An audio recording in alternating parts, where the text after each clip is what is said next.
আমি আপনাকে স্বামী হিসেবে মানি না আর মানতেও পারবো না বলি বিছানার চাদর খামচি ধরলাম। সাথে সাথে উনি আলতো করে আমার ঠোঁট দুটো নিজের ঠোঁটের সাথে মিলিয়ে নিলেন। আমি চমকে উঠে বিছানার চাদর খামচি ধরি। কয়েক সেকেন্ড পরে উনি আমাকে ছেড়ে দেন আর শান্ত দৃষ্টিতে তাকালেন। হৃৎপিণ্ডটা রীতিমতো বুলেট ট্রেনের মতো ছুটছে। নিজের সিক্ত মাতাল গলায় বললেন, কি বললে? এমন ভাবে বললেন যেন শুনতেই পাননি। আমি কাঁপা কাঁপা গলায় বললাম, আমি আপনাকে স্বামী হিসেবে মানি না। সাথে সাথে আবারও উনি আমার ঠোঁট নিজের ঠোঁটের দখলে নিলেন, তবে এবার আলতো ভাবে নয়, একটু জোর করেই। আমি টান হাত দিয়ে তাকে দূরে ঠেলতে চেষ্টা করলাম, কিন্তু লাভ নেই। যথারীতি আবারও আমার ঠোঁট ছেড়ে আমার মুখ বরাবর এসে শান্ত কণ্ঠে বললেন, আবার বলো, কি বললে? আমি কোনো কিছু বলার ভাষাটাই হারিয়ে ফেলেছি। কি বলবো, বললেও কি লাভ? উনি তো শুনছেন না। আপনি কিন্তু বলতে না বলতেই আবার একই কাজ। আমার ঠোঁট নিজের দখলে নিয়ে নিলেন, তবে এবার আলতো করে কামড় বসালেন। নিজেকে ছাড়িয়ে বললাম, দেখুন আপনি। কিন্তু আমাকে আর কিছু বলার সুযোগই উনি দিলেন না। আমার মুখ নিজের বা হাতে চেপে ধরে গলায় মুখ গুছে আমাকে বিছানায় শুইয়ে দিলেন। আমি ছাড়া পাওয়ার যত সাধ্য চেষ্টা করছি, কিন্তু যতই হোক একটা ছেলের শক্তির কাছে মেয়ে কখনোই পেরে ওঠে না। চোখ বেয়ে পানি পড়ছে। উনি খুব ভালো করেই জানেন আমি ওনাকে ভালোবাসি না আর সম্ভব না। তবুও কেন উনি আমার সাথে এমন করছেন? কিছুক্ষণ পর আর কোনো উপায় না পেয়ে আমি এমনিতেই শান্ত হয়ে গেলাম। উনি ধীরে ধীরে নিজের মুখ তুলে নিলেন আর আমার মুখের ঠিক সামনে নিয়ে এলেন। বা হাতটা আমার ঠোঁট দুটোকে আলতো আঙুল ছুঁয়ে যাচ্ছেন আর নাক দিয়ে আমার গলায় ঘষতে লাগলেন। ওনাকে এত কাছে আমি সহ্য করতে পারছি না। কেন আমায় বিয়ে করলেন? খুব কি দরকার ছিল? উনি আমার গালে আলতো করে চুমু দিলেন আর ফিস ফিস করে বললেন, কাউকে চিরতরে কষ্ট দেওয়ার মোক্ষম রাস্তাটাই হলো নিজের কাছে বন্দি রাখা। আর এই সমাজে তার সব থেকে সহজ উপায় হলো বিয়ে। বলেই ঠোঁট থেকে আঙুল সরিয়ে গালে ঘষতে লাগলেন। আমি বললাম, কেন? আমি আপনার কোন ক্ষতিটা করছি? কিসের কষ্ট দিতে চান আপনি আমাকে? এর থেকে বেশি আর কি কষ্ট দেবেন আমায়? উনি মুচকি এসে বললেন, সময়ের সাথে সাথে কষ্টের ধরন ও কারণ সবই জানতে পারবে। বলে আমাকে আবার টেনে শক্ত করে বুকে জড়িয়ে ধরলেন। আমি বললাম, দয়া করে ছাড়ুন আমাকে। আপনি আমাকে। আমার কথা শেষ করার আগে আমার মুখ এক হাতে চেপে ধরলেন। এরপর রাগান্বিত কণ্ঠে বললেন, তুমি কি কোনোভাবে আমার কাছে প্রাণ ভিক্ষা চাইছো? আমি গুন্ডা নাকি ধর্ষক? কোনটা? খুব শখ দয়া নেওয়ার, তাই না? ওকে। বলে উনি রীতিমতো ঠোঁট কামড়ে ধরলেন। এই মুহূর্তে আমার উপর ভালোবাসা নয়, তবে আমার বলা একটি বাক্যের প্রতি ঘৃণা প্রদর্শনের এই একটাই পথ ওনার কাছে। ব্যথায় আমার চোখ থেকে অঝরে পানি পড়ছে। আস্তে আস্তে উনি আমার শাড়ির আঁচলটা ফেলে কুচি খুলতে লাগলেন। শত ধাক্কা দিয়েও তাকে এক চুলো নাড়াতে পারলাম না। উল্টো আমার প্রতি আঘাতের জন্য ওনার অত্যাচার তীব্র থেকে তীব্র হচ্ছে। কষ্টে চোখ বন্ধ হয়ে আসছে। আর কোনো উপায় নেই আমার। কালে কিছু একটা স্পর্শ অনুভব হলো। এমনিতেই রাতে তেমন ঘুমাতে পারিনি। চোখ মুখ কুচকে বিরক্তির ভাব নিয়ে চোখ টলতে টলতে পড়লাম। তাকিয়ে দেখি আমার পাশে উনি আমার দিকে কাত হয়ে এক হাত দিয়ে আমার গালে স্লাইড করে যাচ্ছেন। চোখ চড়ক গাছে পরিণত হলো আমার। আচমকা সয়ে যেতে লাগলাম, কিন্তু লাভ হলো না। উল্টো আমাকে আষ্টে পৃষ্ঠে জড়িয়ে নিলেন উনি। আর রহস্যময়ী এক হাসি ওনার ঠোঁট ছুঁয়ে রয়েছে। গত রাতের কথা মনে পড়তেই চোখ সরিয়ে নিলাম তার উপর থেকে। উনি স্বাভাবিক গলায় বললেন, মানুষ তিন কারণে চোখে চোখ মেলাতে পারে না, হয় লজ্জা, নয় ভয়, আর নয়তো। ওনার কথা শেষ করার আগেই আমি দৃঢ় কণ্ঠে বললাম, ঘৃণা। উনি আমার কথা তুচ্ছ করে হেসে গলায় মুখ গুজলেন আর বললেন, মানুষ ঘৃণার ভাগটাও সহজে কাউকে দেয় না। আমি তাহলে ভাগ্যবান, তোমার ঘৃণাই সই। একটা আলতো ভাবে গলায় কামড় দিয়ে উনি তার হাতের বাঁধন আগলা করে দিলেন। আমি গায়ের চাদর জড়িয়ে তার থেকে দূরে সরে উঠলাম। উনি দু হাত মাথার নিচে দিয়ে আরাম করার মতো ভাবে শুয়ে আমার দিকে তাকিয়ে রইলেন। আমি আর কিছু না বলে খাট থেকে সরে উঠে গেলাম। কিন্তু কপাল আমার 16 আনা খারাপ। পা নামাতে গিয়েই শরীরের ব্যথার কারণে আর এগোতে পারছে না। আর চোখে তাকিয়ে দেখি উনি এখনো ওভাবেই শুয়ে আছে। কোন রকম হেলা তোলা নেই। খুব কষ্টে নিজের শান্ত করে আস্তে আস্তে উঠে দাঁড়ালাম। এক পা দু পা সামনের দিকে গেতেই আবারও পড়ে যেতে নিলাম। সাথে সাথে খাট ধরে একটু ঠেক দিলাম। শরীরে অসহ্য ব্যথা, হাঁটতে অনেকটাই কষ্ট হচ্ছে। আর ওদিকে উনি একটু সাহায্যটুকু করছে না। আবারও হাঁটার জন্য পা বাড়ালাম। পেছন থেকে মৃত অনুরোধের সুরে ভেসে এলো রায়। থেমে গেলাম। উনি বললেন আজ একটা হলদে রঙের শাড়ি পরবে। কথা যতই শুনতে মধুর হোক বা মহাময়ী হোক না কেন, এখন তার এই ছোট্ট অনুরোধটি রাখার মতো মন মানসিকতা আর আমার মাঝে এখন নেই। কিছু না বলে আস্তে আস্তে বাথরুমে ঢুকে গেলাম। ঝর্ণা ছেড়ে অঝরে চোখের জল বিসর্জন দিচ্ছি। কেন হঠাৎ করে জীবন এইভাবে ঘুরে গেল? কয়েকদিন আগেও তো সব ঠিকঠাক ছিল, শুধু এই একটা মানুষের জন্য আমার জীবন চিত্রটাই বিষাদ হয়ে গেল। এই একটা লোক চারটে জীবনের ছবি ঘুরিয়ে রেখে দিলেন। কিছুক্ষণ পর বড় তাওয়ালেটা পেঁচিয়ে দরজা হালকা খুলে বাহিরে উকে দিলাম। ঘর পুরোই ফাঁকা, অনেকে নেই তাহলে। এক পা বেরিয়ে পুরো ঘরে চোখ বুলালাম, না নেই। যাক ভালো। তাকিয়ে দেখি খাটের উপর একটা হলদে রঙের শাড়ি বের করে রাখা। দেখে ঠান্ডা মাথায়ও আগুন জ্বলে উঠলো। মুখ ঘুরিয়ে নিলাম, পরবো না এটা। এগিয়ে আমার সুটকেস খুঁজতে লাগলাম। কি আশ্চর্য, সুটকেসটা নেই। আমার সব কাপড় চোপড় তো ওইটাতেই ছিল। তাহলে মা কি তাহলে বিদায়ের সময় সুটকেস দিতে ভুলে গেলেন? আরে ধর, এখানেই তো ছিল, কালকেই তো দেখলাম। এ কেমন কথা? বিয়ের পর দিন নাকি কাপড় খুঁজে পাচ্ছি না। এটা হলো কিছু। তো গাইস, যারা টিকটকে পার্টটা দেখতেছো, এখন ইউটিউবে যাও। ইউটিউবে প্রায় 15-20 মিনিটের পার্ট আপলোড দেওয়া আছে। ইউটিউবের নাম ইটস মিয়ান। এখনই যাও আর গল্প এনজয় করো। আর যারা ইউটিউবে দেখতেছো তাদের অসংখ্য ধন্যবাদ। চলো এবার গল্প ফিরা যাক। কালকে বিয়ে হলো আর আজকে স্বামীর বাসায় এসে গোসল করার পর পরার জন্য কাপড় খুঁজে পাচ্ছি না। হলো কিছু। সারা ঘর তন্ন তন্ন করে খুঁজেও সুটকেসের হাতিশ মিলল না। নির্ঘাত উনি সরিয়েছেন। হ্যাঁ, উনি সরিয়েছেন যাতে আমি এই শাড়িটা পরতে বাধ্য হই। হঠাৎ দরজার বাইরে থেকে আওয়াজ আসলো, ভাবি ভাবি দরজা খোলো। আর কতক্ষণ? ভাইয়া তো এসে গিয়েছে, এখন সবাই তোমার অপেক্ষা করছে। কই তুমি? আমি বললাম, হ্যাঁ হ্যাঁ সুমি, আসছি। তোমরা? আচ্ছা তুমি যাও, আমি আসছি। বলেই তাড়াতাড়ি শাড়িটা নিয়েই বাথরুমে ঢুকে গেলাম। কি আর করব, লোকটা যে আমার জন্য আর কোনো উপায় রাখে নেই। একেই বলে ঝড় আসলে সব দিকে অন্ধকার। হলুদ শাড়ি পরে ভেজা চুলগুলো কোনো মতে আশ্রে আয়নার দিকে তাকিয়ে আসছি। কেন? কারণ এই আয়নার ভেতরে দৃশ্যমান প্রতিবিম্বটাকে আজ আমার শেষ করে দিতে মন চাচ্ছে। তাকাতেও ঘৃণা হচ্ছে।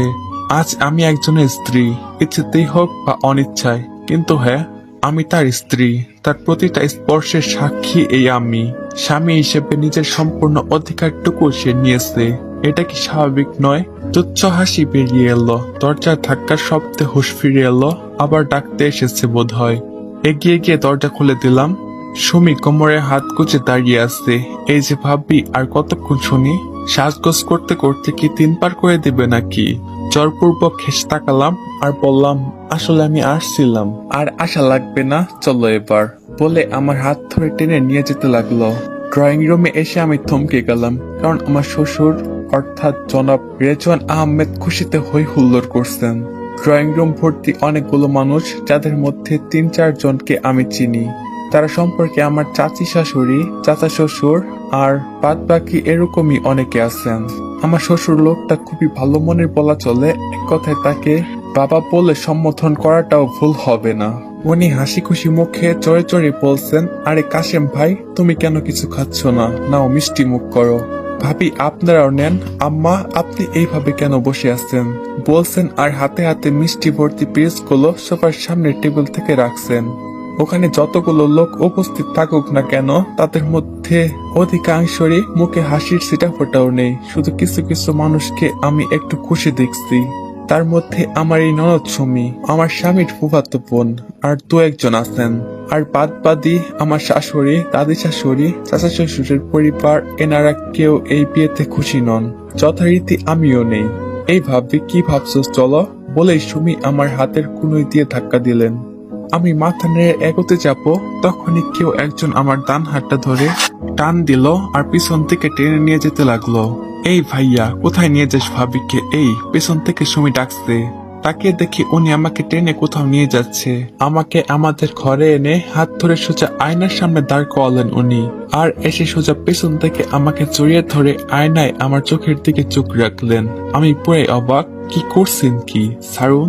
ওনার হেলদোল নেই। ওই একভাবেই আয়নায় আমার দিকে তাকিয়ে আছে আর আমার ডান কাঁধে তার থুতনি রাখা। মুখে অনুসন্ধানী ভাব। কি দেখছেন এত নিখুঁত পর্যবেক্ষণ দিয়ে? শুনতে পাননি? ছাড়ুন আমাকে। বলে বিরক্তি নিয়ে তার প্রতিবিম্বের দিকে তাকালাম। নীল রঙের একটা পাঞ্জাবি, কিছু চুল কপালে এসে লেপ্টে আসতে তার শান্ত মন্থর দৃষ্টি খুব অন্যরকমের। চোখ দুটো কিছু একটা বলছে এমন, আচমকা একটা লজ্জা কাজ করলো। উনি এত কাছে আবার এভাবে তাকিয়ে, তাই চোখ নামিয়ে নিলাম। উনি বলল লজ্জায় চোখ সরিয়ে নিলে বলে একটু শক্ত করে জড়িয়ে ধরলো। কিন্তু তুমি তো আবার ঘৃণা করো তো? অবাক হয়ে তার দিকে তাকিয়ে রইলাম। উনি বাঁক হেসে হাতের পাথন আলগা করে দিলেন আর আমাকে ঘুরিয়ে নিচের দিকে দাঁড় করালেন। আমি মাথা নিচু করে তার গতিবিধি পর্যবেক্ষণ করছি। উনি ড্রয়িং টেবিলের উপরে থেকে একজোড়া ছোট সাদা পাথরের ঝুমকো বের করে হাতে নিলেন। ভ্রু কুঁচকে তার দিকে তাকিয়ে আসছি। একটা ঝুমকো নিয়ে আমার গালে হাত স্লাইড করে কানের কাছে গেলেন আর ঝুমকোটা পরিয়ে দিতে লাগলেন। পেছন থেকে কিছু চুল সামনে এনে আশ্রয় দিলেন। হাতে দুটো স্বর্ণের বালা, যেটা তাদের বংশ পরস্পর বউদের দেওয়া হয়, সেটা পরিয়ে দিলেন।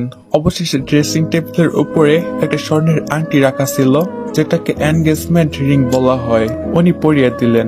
গতকাল রাগের বসে ছুঁড়ে মেরেছিলেন, সেটা উনি এনেছে বোধ হয়। আমার বা হাত ধরে অনামিকা আঙ্গুলে আস্তে আস্তে পরিয়ে দিলেন। তার দিকে তাকালাম। উনি আংটিটির দিকে তাকিয়ে হালকা হেসে বললেন, নিজের পরিচয়কে ফেলে দিয়ে কি আদৌ বাঁচা সম্ভব? মুখ তুলে আমার দিকে গভীর দৃষ্টিপাত করলেন আর বললেন, এটা তোমার পরিচয়। যেখানেই যাও না কেন, যাই করো না কেন, এখন থেকে তুমি শুধুমাত্র এই পরিচয়ের অধীন, ঠিক না? কথাটা সোজা বুকে গিয়ে বিঁধল। চোখ সরিয়ে নিলাম। অসহ্য লাগছে। এটাকেই বোধহয় কষ্ট বলে। এমন চিনচিনে ব্যথা মস্তিষ্কে হচ্ছে যার বলার মতো নয়। উনি টেবিল থেকে কাজলটা হাতে নিয়ে আমার দিকে এক পলক তাকালেন, তারপরে বাঁকা হেসে কাজলটা রেখে দিলেন আর আমার হাত ধরে বললেন, কাজল দিয়ে চোখের রাগটুকু ঢাকতে চাই না, তোমার চোখের ওই রাগটুকুই কাজলের কাজ করে দেবে। বলেই শাড়ির আঁচলটা টেনে মাথায় ঘোমটার মতো করে দিলেন আর হাত ধরে আমাকে বাহিরে নিয়ে যেতে লাগলেন। ড্রয়িং রুমে এসে আমরা দুজনেই উপস্থিত। সবাই গল্প করছিলেন। আমি গিয়ে সবাইকে ভদ্রতার খাতিরে সালাম দিলাম। সুমি আর তার পরিবারের বেশ ভালোই জানেন আমাকে। বাবা মানে আমার শ্বশুর উঠে দাঁড়ালেন আর বললেন, মা আয় এখানে, এখানে বসে পড়। সবাই দেখ তোর জন্য অপেক্ষায় ছিল। আমার চাচি শাশুড়ি বলে উঠলেন, কিরে আবির, বাড়িতে বউ এনে কি ভদ্রতা ভুলে গিয়েছিস? হাত ছাড়। আবির আমার হাত আরো শক্ত করে ধরলো আর নির্ভীক কণ্ঠে বলে উঠলো, ভদ্রতা ভুলিনি বিধায় তোমরা আজ এখানে উপস্থিত আছো, আর হাত ছাড়ার সময় এলে ছেড়ে দিব। রাই অবাক চোখে আবিরের কথা শুনছিল।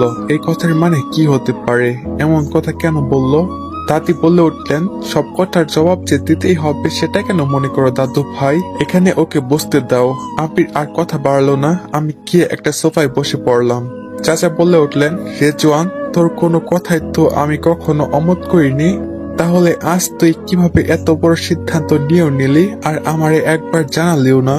বাবা মুস্কি এসে বলে উঠলেন, কাশিম ভাই, আমি হয়তো সিদ্ধান্তটা খুব দ্রুত নিয়ে ফেলেছি, কিন্তু ভুল নেইনি সে ব্যাপারে সন্দেহ নেই। চাচি বিরক্তি তার মুখে বললেন, ভাই আপনি তো সব জানেনই, তবু কিভাবে আবিরের সাথে এই মেয়ের বিয়ে দিলেন বলেন তো? আমার শাশুড়িও তাল মিলিয়ে বললেন, জিজ্ঞেস করো আর দেখো উত্তর পাও কিনা। আমার মতামতের প্রয়োজন বোধ এই বাড়িতে কেউ করে না। রাই এই অপমানগুলো একটু সহ্য করতে পারছে না। মাথা নিচু করে শুধুই একটা ভদ্রতা পালন করেই যাচ্ছে রাই। এনারা যদি কোনো সম্পর্কের মধ্যে না পড়তো তাহলে রাই এতক্ষণে ওনাদের মুখের উপর জবাব দিয়ে দিত, কিন্তু সেটা সম্ভব নয়। হাত মুষ্টিবদ্ধ হয়ে এলো। তখনই একজন খুব ব্যস্ততার সাথে বাহিরে যাচ্ছিলেন, তাকে চাচা ডাকলেন, এ নিয়াস, কোথায় যাচ্ছিস? তারা বড় ভাইয়ের কীর্তিকলাপ তো দেখে যা। আমি এই নিশানকে বলতে না দিয়ে বাবা বললেন, বসো এখানে। নিশান বিরক্তির ভাব নিয়ে ঠিক রায়ের সামনে একটা চেয়ারে বসে পড়লো। আবিরের বাবা পাশে দাঁড়ানো ছিল। একটা ছোট্ট শ্বাস ফেলে আবির বলে উঠল, এখানে কোনো ভাস্কর্যের প্রদর্শনী চলছে না, আর আপনারা কোনো বিচারক নন। যে যা ইচ্ছা মন্তব্য করে যাচ্ছেন। বলতে বলতে আবির রায়ের দিকে এগিয়ে গেল আর ওর পাশেই বসে পড়লো। ও এখন আবির চৌধুরীর স্ত্রী রাই চৌধুরী বলেই সবার দিকে একটু কড়া চোখে তাকালো আবির। আবিরের কথা শুনে নিশান মাথা তুলে আবিরের দিকে আর রায়ের দিকে তাকালো। বাবা পরিস্থিতি সামলাতে বলে উঠলেন, তোমরা একটু বাড়াবাড়ি করছো এখন, আর রায়কে দোষা বন্ধ করো এখন। বলে উনি একটা চামচে মিষ্টি তুলে রায়ের দিকে ধরলেন, নে মা। রাই অনিচ্ছা সত্ত্বেও মিষ্টিটুকু খেয়ে নিল। গলা দিয়ে কিছুই নামছে না, সবাই কিছু না কিছু নিয়ে খোঁটা দিচ্ছে, অথচ আমি কি কিছু করেছি? আমার দোষটা কোথায় ছিল? চোখ ভিজে এসেছে, খুব কষ্টে চোখের পানি আটকে রেখে বসে রইল। বিকেলের দিকে মা আর চাচির একটা কথা কানে এলো। চাচি মাকে বলছিল, তোমাকে এজন্যই আগে বলেছিলাম আমার মেয়েটার সাথে আবিরের বিয়ে দিয়ে দাও, তুমি শুনলে না। এখন ছেলে যে মোচড় দিল সহ্য করতে পারবে তো? মা জবাবে বললেন, ভাবি বিশ্বাস করো, আমি কখনোই ভাবিনি এমনটা হবে। আমার রক্ত আমাকে এইভাবে ঠকালো। সারাদিন এভাবে চলে গেল। রাতে বারান্দায় বসে আছি, ঘরে যাবার ইচ্ছে নেই। এই খাটে আমি শুতে চাই না, যেখানে উনি আছেন যাব না আমি। আজ সারাদিনে সকলে যতটুকু কথা শুনিয়েছেন তার একটাও ভুলতে পারছি না। চোখ থেকে পানি পড়তে লাগলো। আমি চোখ বন্ধ করে ভাবতে লাগলাম সেগুলো। চাচি শাশুড়ির একমাত্র মেয়ে নীলার সাথে ওনার বিয়ে হয়নি বলে চাচি আমাকে এইভাবে বলল। আমি কি করেছি বলেই হাতুটে মুখ খুঁজে কাঁদতে লাগলাম। হঠাৎ কেউ আমাকে ধরে থুতনি ধরে টেনে মুখ উপরে তুললো। দেখি আবির তাকিয়ে আসতে। উনি আমার চোখের পানি আলতো করে মুছে দিলেন। আমি সাথে সাথে ওনার থেকে এক হাত দূরে সরে গেলাম। হাত দুটো গুটিয়ে আবির আমার পাশের দেওয়ালে হেলান দিয়ে বসে পড়লো আর শূন্য চোখে রেখে বলল, কিছু স্বার্থপর মানুষের অযৌক্তিক কথায় কান্না করার মতো মেয়ে অন্তত আমি তোমাকে ভাবিনি। তবুও তো কথাগুলো একমাত্র আমাকেই শুনতে হচ্ছে। কাঁদো গলায় জবাব দিলাম। উনি চোখ জোড়ো বন্ধ করে বললেন, একমাত্র তোমাকেই। তাচ্ছিল্য হাসি দিয়ে, যেখানে তোমার আমার নামটাই এখন এক, সেখানে কথাগুলো একমাত্র তোমাকেই শুনতে হলো এমনটা ভাবার কারণ? আমি বললাম, চাই না আপনার নাম, চাই না আপনার পরিচয়, যেখানে আজীবন শুধু আপনাকে সহ্য করে যেতে হবে। সঙ্গে সঙ্গে আবির রায়ের বা হাত ধরে হ্যাসকা টান দিয়ে নিজের কাছে নিয়ে নিলেন আর ওর ঠোঁট দুটো নিজের ঠোঁটের ভাঁজে নিয়ে নিলেন। ক্রমাগত এটা যেন কামড়ে পরিণত হচ্ছে। রায় আবিরকে ঠেলে দূরে সরিয়ে দিতে গেল, কিন্তু উল্টো নিজের ব্যথার পরিমাণটা দ্বিগুণ বাড়িয়ে দিল। রায়ের কোমরে হাত দিয়ে ওরে আরো কাছে টেনে নিল। কিছুক্ষণ পর রায়ের ঠোঁট ছেড়ে ওর কানের কাছে মুখ নিয়ে গেল আর বলল, এই নাম, এর পরিচয় আর এই আমাকে নিয়ে তোমাকে সারাটা জীবন কাটাতে হবে। আর এই আমিটা তোমার সাথে এমন ভাবে মিশে গেছে যে তোমার থেকে আসা গন্ধটুকুতেও এই আমিকে খুঁজে পাবে। বলে উঠে আমাকে সোজা একটানে দাঁড় করিয়ে ঘরের ভেতরে নিয়ে গেল। অন্ধকার ঘরটা, আমি মোটামুটি অন্ধের মতো হেঁটে যাচ্ছি। ঘরে ঢুকেই আমাকে খাটের উপর ফেলে দিয়ে উনি আমার পাশে শুয়ে পড়লেন আর বললেন, বারান্দায় থাকার থেকে বেশি কষ্টকর বোধ হয় আমার পাশে থাকা, তাই না হলদেটিয়া? বলেই আমাকে আস্তে পিষ্টে জড়িয়ে ধরলেন উনি। আমি ছোটাছুটি করার চেষ্টা করছি। আমি বললাম, দেখুন, আপনি সবসময় এই ধরনের বাড়াবাড়ি করছেন। আমি কিছু বলছি না, মানে এই না যে। আমাকে কথা শেষ করতে না দিয়ে বললেন, হলুদ শাড়িতে খুব মানায় তোমাকে হলদেটিয়া। হলদেটিয়া শুনে বুকটা কেঁপে উঠলো। আমার মুখ শক্ত করে চেপে ধরলো আর বাঁকে হেসে বলল, এনজয় দিস হেল রাই। বলে আমার ঠোঁট নিজের আয়ত্ত নিয়ে নিলেন আর শাড়ির আঁচল শক্ত করে চেপে ধরলেন।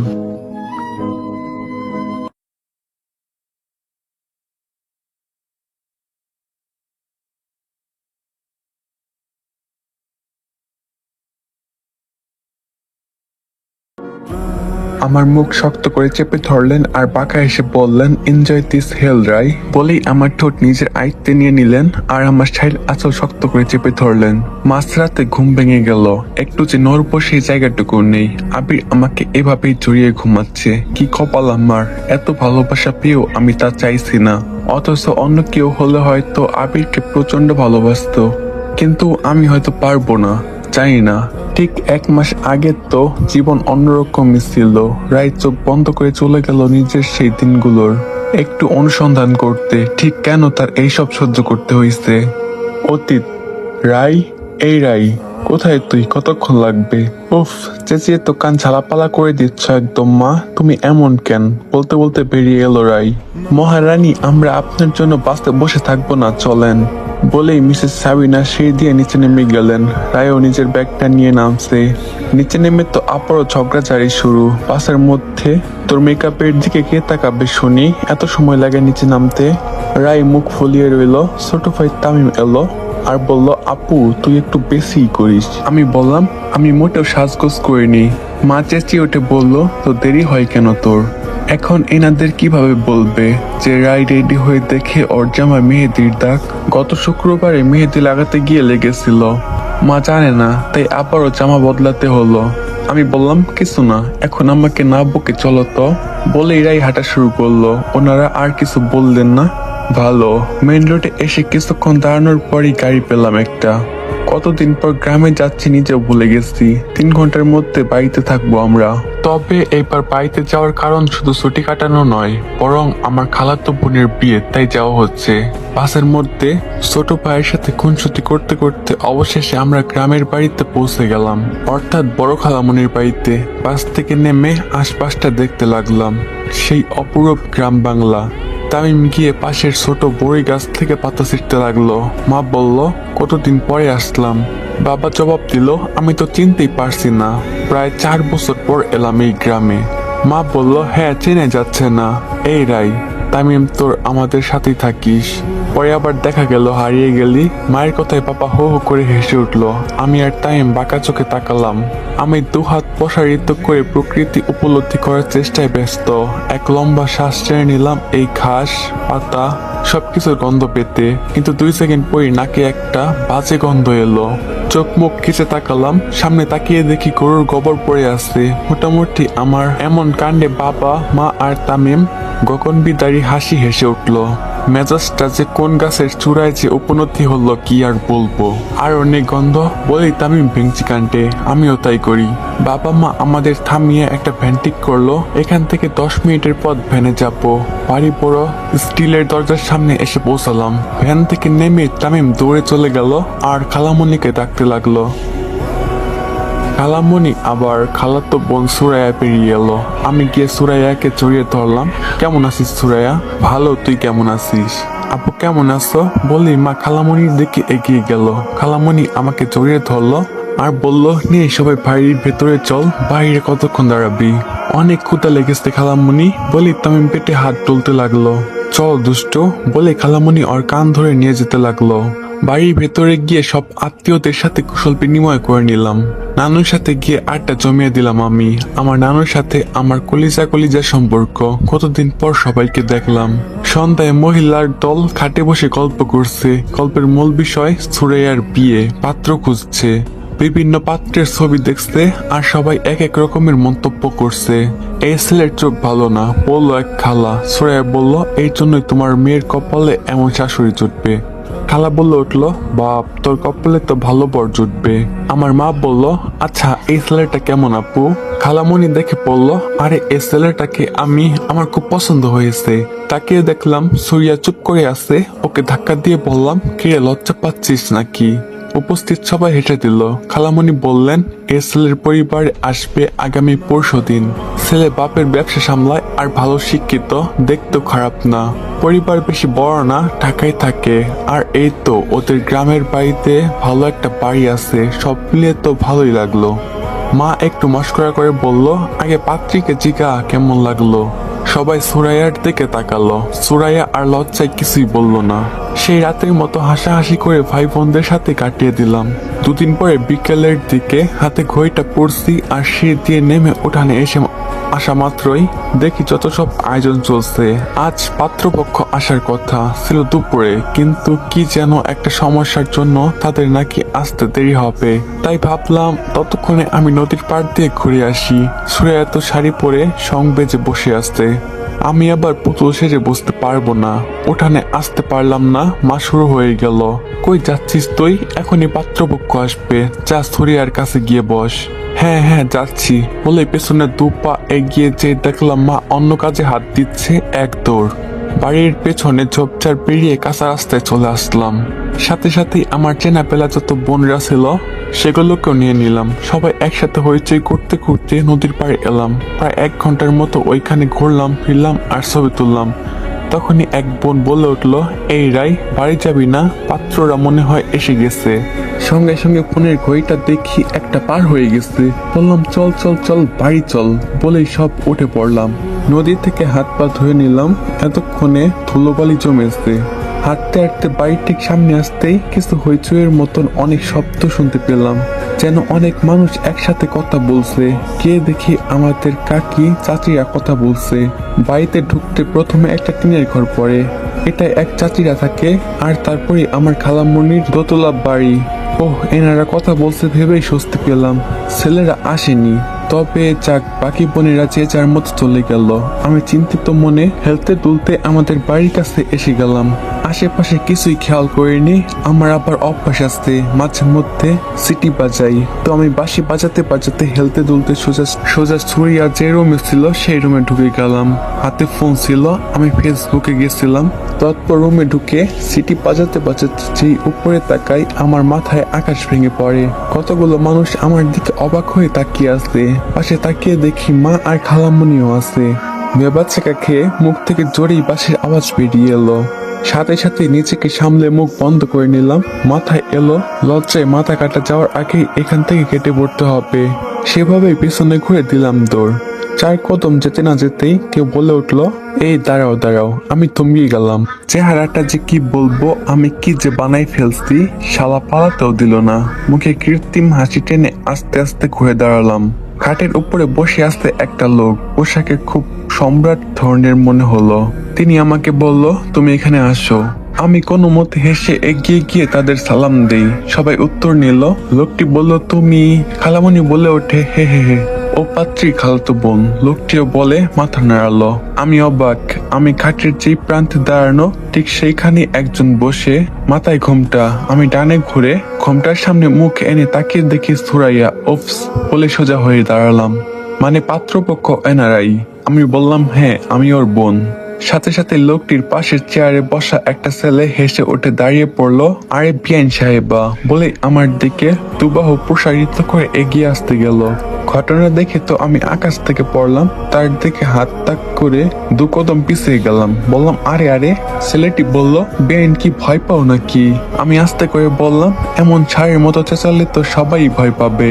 বাকিরা সবাই অবাক। সে লোকটি বলে ওঠে, নিশান। ছেলেটা তার দিকে তাকিয়ে আবার আমার দিকে ফিরল আর দুষ্টু হাসি হেসে পিছিয়ে গিয়ে নিজের জায়গাতেই বসে পড়ল। মা একটু হাসলো আর বলল, আপনারা নেন না, কেউ তো কিছু খাচ্ছেনই না। তাকিয়ে লক্ষ্য করলাম খাটের উপরে 4 জন বসা, 2 মাঝ বয়সী লোক আর 3 জন স্বয়ং পাত্র। দেখতে কিন্তু বেশ হ্যান্ডসাম। আর তারপর আমার বোন। আর ঘরে মা, খালা আর আরো অনেকেই আছেন। খালু নেই, উনি পুলিশে চাকরি করেন, তাই ছুটি করতে পারেনি, তাই আমরাই পাত্র দেখব। কাঠের সে লোকটি বলল, তোমার নাম কি? আমি স্বাভাবিক স্বরে বলি, রাই।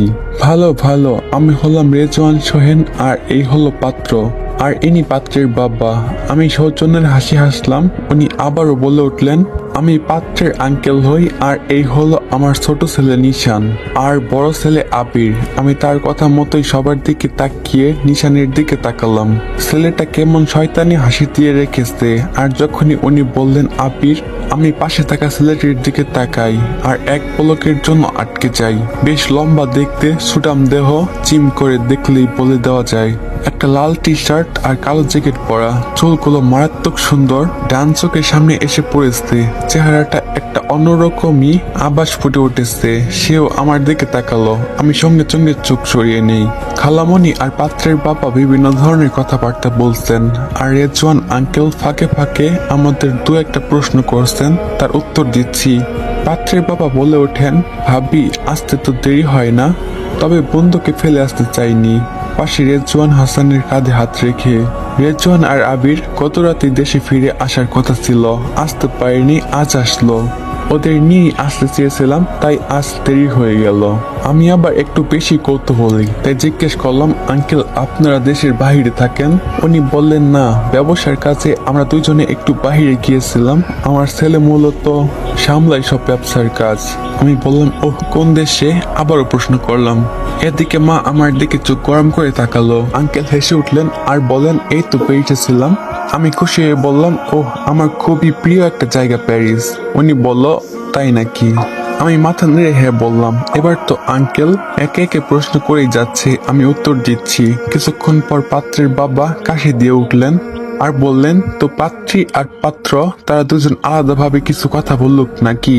খালামণি বললেন, হ্যাঁ হ্যাঁ ভাই, সুরাইয়া যাও, মিহিরকে নিয়ে যাও। সুরাইয়া মাথা নেড়ে খাট ছেড়ে উঠে দাঁড়ালো। তাকিয়ে দেখি পাত্র খুব হাসি মুখে আসতে। আমি সুরাইয়াকে একটু টেনে কানে কানে বললাম, আমিও আসি। ও একটা থাপ্পড় দিয়ে চলে গেল ভেতরের ঘরে। আমি হাসছি। কিছুক্ষণ পর তাকিয়ে দেখি নিশান আমার দিকে তাকিয়ে আছে। আবিরের দিকে তাকালাম, দেখি উনি একটা ভাব নিয়ে নিজের ফোন টিপছে। ভাই, একটা জায়গায় আসছি, ফোন না দেখলে কি হয় না? ম্যানার নেই, মনে মনে বললাম। তবে যাই বলো, ছেলেটা ক্র্যাশ খাওয়ার মতোই ভেবে মনে মনে হেসে দিলাম। তো আসসালামু আলাইকুম। আমি জানি তোমাদের প্রথম দিকে হয়তো গল্পটা ভালো লাগতেছে না, কিন্তু আমি তোমাদের জন্য অনেক বাছাই করে গল্পটা আনছি। গল্পটা যদি তোমরা ফুল শোনো তোমাদের অনেক ভালো লাগবে। ভালো থাকবে সবাই। আল্লাহ হাফেজ। দেখা হবে তোমাদের সাথে পরবর্তী পার্টে। কিছুক্ষণ পর আমি ছেলেটার দিকে তাকালাম। দেখলাম ছেলেটা বসে বসে ফোন টিপতেছে। আর যাই হোক, ছেলেটা ক্রাশ খাওয়ার মতোই আছে। কিছুক্ষণ পর পাত্রী পাত্ররা ফিরে আসে। খালামণি গিয়ে সুরাইয়াকে জিজ্ঞেস করে ওরে পছন্দ হয়েছে কিনা। আর এদিকে পাত্রকেও তার বাবা জিজ্ঞেস করে সুরাইয়াকে পছন্দ হয়েছে কিনা। রাই অনেক আগ্রহের সরে দেখছিল। কিছুক্ষণ পর দুজনের জবাব হয়ে আসলো। সবাই খুশি হয়ে একে অপরকে অভিনন্দন জানাচ্ছে। দুজনে মিলে বিয়ের তারিখও ফিক্স করে ফেলে।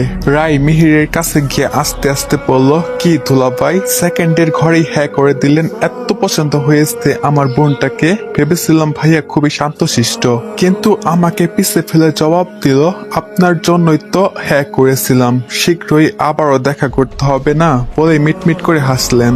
সবাই হাসতে হাসতে সেখান থেকে চলে আসলো। সবাই এখন সবাইকে মিষ্টি মুখ করাচ্ছে। রায় গিয়ে মিহিরকে মিষ্টি খাইয়ে দিল। এই ফাঁকে নিশান এসে রায়ের মুখে সামনে মিষ্টি ধরলো। রায় মাথা নেড়ে না করে দিল। বাকিরা অতটা লক্ষ্য করেনি নিশান আর রায়কে। নিশান রায়ের ঠিক মুখের সামনে এসে দাঁড়ালো আর বলল, নতুন সম্পর্কের শুরু, মিষ্টি মুখ দিয়ে হোক। খুব আস্তে করে বলল। রায় ব্যতীত কেউ শুনতে পায়নি। রায়ের চোখ ডিমের মতো বড় বড় হয়ে গেল। নিশান এক গাল হেসে জোরে বলে ওঠে, আরে এখন তো আমরা বেআইনি, মিষ্টি মুখ করুন। বলে রায়ের মুখে মিষ্টি ঢেলে দিল। না চাইতো রায়কে খেতেই হলো। বাকি সবাই হাসাহাসি করছে। কেউ নিশ্চয়ই বোঝেনি নিশান কি বুঝাচ্ছে, কিন্তু রায় ঠিকই বুঝেছে। জবাব দেওয়া ফরজ, তাই ওইও শয়তানি হাসি হেসে একটা আস্ত কালো চাম চমচম দিয়ে নিশানের সামনে ধরল। নিশান হা করতেই রায় দ্বিগুণ জোরে ওর মুখে মিষ্টি ঢুকিয়ে দিল আর বলল, ঠিক বলেছেন বিয়াই। নিশান আর রায় যেন চোখে চোখে এক অদৃশ্য যুদ্ধের ঘোষণা করে দিল। ঠিক ইঁদুর বিড়ালের মতো। চেহারা দেখে বোঝা যাচ্ছে দুইজন দুজনকে সুযোগ পেলেই পেরেশান করবে। খাওয়া দাওয়া শেষ, সবাই হাত মুছে উঠে যাচ্ছে, কিন্তু রায় দেখলো আবির কিছুই খেলো না, শুধু দুটো মিষ্টি খেয়েছে। রায় মনে মনে বলল, ভাব যত সব, বড়লোকের ছেলে হলে যা হয় আর কি। মনে মনে ভাবতেছে আর আবিরের দিকে একটু পুরো দৃষ্টিতে তাকিয়ে আছে রায়। হঠাৎ করে আবির রায়ের দিকে তাকালো। আচমকাই রায় ভয় পেয়ে গেল। যদি ওর চেহারা ভঙ্গি দেখে আবির কিছু ভাবে। একটা শুকনো ঢোক গিলে নিল রায়। তখনই আবির উঠে দাঁড়ালো আর রায়ের দিকে এগোতে লাগলো। রায়ের পরাণ যায়, এদিকে কেন আসছে আবির? কপাল থেকে ঘাম ছোটার উপক্রম। ক্রমেই আবির রায়ের দিকে এগোচ্ছে আর রায় ভয়ে কাচুমচু হয়ে যাচ্ছে। আবির যখন রায়ের খুব কাছে, তখনই রায় ভয়ে চোখ বন্ধ করে নিল। রায় মনে মনে বলল, আল্লাহ আল্লাহ, এইবারের মতো বাঁচিয়ে দাও, জীবনেও কিছু বলবো না কাউকে, প্লিজ প্লিজ প্লিজ। পরক্ষণে রায়ের নাম ধরে ডাক পড়লো, এই রায়, রায়। চোখ বন্ধ করে দাঁড়িয়ে কেন আছিস? রায় ভয়ে ভয়ে চোখ খুলে দেখে সবাই ওর দিকে তাকিয়ে, কিন্তু আবির নেই, কাছেও নেই, আশেপাশেও নেই। রায় তাড়াতাড়ি আশেপাশে তাকিয়ে ঘাড় ঘুরিয়ে তার ঠিক পেছনে যে দরজা সেদিকে তাকালো। দেখে আবির বাহিরে বেসিনের কাছে হাত মুখ ধুচ্ছে। এটা দেখে রায় একটা বড় করে শ্বাস ফেলে প্রশান্তির হাসি দিয়ে সামনে তাকালো। কিন্তু হাসি আর স্থায়ী হলো না, কারণ বাকিরা সবাই ওর দিকে প্রশ্নকাতর চোখে তাকিয়ে। ওর খালা ওর দিকে একটা তোয়ালে ছুঁড়ে দিল আর বলল, আবিরকে দিয়ে দে। রায় মাথা নেড়ে ঘুরে তাকালো, দেখলো আবির হাত ছেড়ে ছেড়ে আসতেছে। ও দরজার কাছে আসতেই রায় তোয়ালেটা এগিয়ে দিল, কিন্তু আবির ওকে এমন ভাবে এড়িয়ে গেল যেন রায় অদৃশ্য কিছু, যেন ও দেখলোই না রায়কে। আর রায়কে পেছনে ফেলে এগিয়ে গিয়ে নিজের যথাস্থানে বসে গেল। রায় মূর্তির মতো দাঁড়িয়ে হা করে রইল। ইগনোর, আমাকে ইগনোর, এত বড় কলিজা। রায় ঘুরে তাকালো আবিরের দিকে। সে তার বাবার সাথে কথা বলছে আর মায়ের হাত থেকে নেওয়া তোয়ালেতে হাত মুছছে। রাই তো খাড়ার উপরে অপমানিত। বেটা তোরে ভালো ভেবেছিলাম, ভদ্র ভেবেছিলাম, এখন তো দেখি তোর থেকে নিশান লাখ গুণ ভালো। মনে মনে কাঁপাচ্ছে রাই। পাশ থেকে কে যেন রাইকে আস্তে করে ডাকলো। রাই নিশানের দিকে তাকাতে নিশান হেসে তাওয়ালেটা চাইলো। যেহেতু এই মুহূর্তে রাই না জ্বলন্ত আগুন হয়ে গেছে, তাই রেগে তোয়ালেটা সরে দরজার পাশের টেবিলে ফেলে রেগে মেগে হুন হুন করে রুমে বেরিয়ে গেল। নিশান তো অবাক, কি হলো? পেছন থেকে আবির বিষয়টা খানিকটা লক্ষ্য করলো। বাহিরে এসে রাই উঠোন জুড়ে ঘুরঘুর করছে আর বক বক করে যাচ্ছে নিজের সাথে নিজেই। বেটা খাটাস, গ্রাস চাক ধান খেতে, এত ভাব কিসের তোর? তোর দেখিস বিয়ে হবে না, বউ আদর করবে না। তোর এই খাটাস বানাই তোকে উচিত শিক্ষা দিবে। তোর কপালে বউ নাই। বক বক করছে আর একটা আম গাছের চারপাশে গোল গোল ঘুরছে রাই। তখনই এক বোন এলো রায়ের, বলল রাই ওর কোনো হেলাদোলা নেই, নিজের মতোই ঘুরছে। আবার ডাক দিল এই রাই। রাই দেখছেই না, মেয়েটি রায়ের পিছু পিছু হাঁটা শুরু করলো। এই রাই, কিরে এত ঘুরছিস কেন? রাই বলল মনি মনি মনি, আমার রাগে গা পিত্তি চলছে। মনি একটু মজা করে বলল, কেন তুই কি ডালের জায়গায় কয়লা খেয়েছিস নাকি? রাই হাঁটতে হাঁটতে থেমে গিয়ে রাগান্বিত চোখে তাকালো মনির দিকে। মনি চুপ করে গেল। আবারও রাই ঘুরতে শুরু করলো। মনি বলল, আচ্ছা কি হয়েছে বলবে তো? ও বলল, বলে লাভ নাই, অপমান করেছে আমাকে। মনি বলল, কে? মনি অনেকটাই অবাক। রাই হাঁটতে হাঁটতে মাঝপথে থেমে গেল। ফলে মনিও যেহেতু হাঁটছিল ওর পিছু পিছু, তাই দুজনেই ধাক্কা লেগে গেল। আবারও রাই মনির দিকে রেগে তাকালো। মনি বেচারি কিছু না জেনেও ভয় পেয়ে গেল। অবশেষে পাত্রপক্ষের যাবার সময় হয়ে গেল। রায়ের চোখ মুখ ফুলিয়ে দাঁড়িয়ে আছে। বড়রা নিজেদের মধ্যে কথা বলছে। মিহির ভাইয়াকে ঘোমরা মুখ করেই বিদায় জানালো রাই। সুরাইয়া দূর থেকে দাঁড়িয়ে দেখছে আর মিহির সুরাইয়ার দিকে তাকিয়ে শুধু ইশারায় ওকে কাছে এসে দাঁড়াতে বলছে। কিন্তু সুরাইয়া তা করছে না। রাই সেটা লক্ষ্য করলো, কিন্তু তবু ওর এখন আর মজা করার মুড নেই। নিশান ধীর পায়ে এগিয়ে এলো রায়ের কাছে। এসে ওর কানের সামনে ফিস ফিস করে বলল, খুব শীঘ্রই তাহলে দেখা হচ্ছে, কি বলেন বেআইন? রাই এমনিতেই রেগে আছে, তার উপর আবার মস্করা। রাই বলল, আপনার সাথে দেখা করার জন্য কেউ বসে নেই। নিশান বলল, উফ, বসে কেন থাকবে, দাঁড়িয়ে থাকবে, তাও আমার আপ্যায়ন করার জন্য, বলেই বাঁকা চোখে তাকালো। রাই তখন বলল, গোবরের মালা নিয়ে দাঁড়িয়ে থাকবো, আইসেন, বলে ভেঙচি করলো রাই। দেখাই যাক না হয়, বলে রায়ের ডান হাত আলতো করে শুয়ে দিয়ে চলে গেল গাড়ির দিকে। রায় প্রথমে টের না পেলেও পরে বুঝতে পারলো ততক্ষণে নিশান গাড়িতে উঠে গিয়েছে।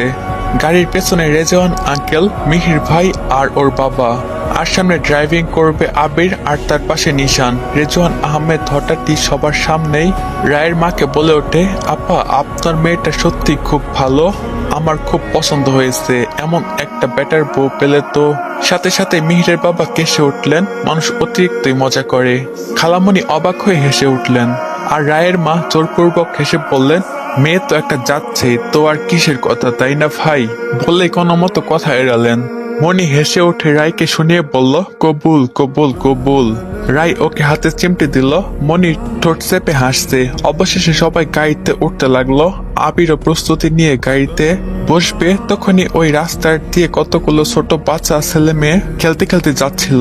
ওদের হাতে মনে হয় রঙের পানি ছিল। ওরা একজন আরেকজনকে রং মারতে গিয়ে সোজা খানিকটা রং এসে আবিরের বুকের ডান দিক কার জুড়ে লেগে গেল, আর ওর হাতেও লেগে গেল। বেচারা রেগে উঠে কিছু বলতে গেলে, কিন্তু তার আগে ছেলেগুলো একজোটে দৌড়। চাচা মাফ করেন বলতে বলতে সব ঝোপঝাড়ে লুকিয়ে গেল। ওদের কাণ্ড দেখে সবাই তো অবাক প্লাস রেগে গেল।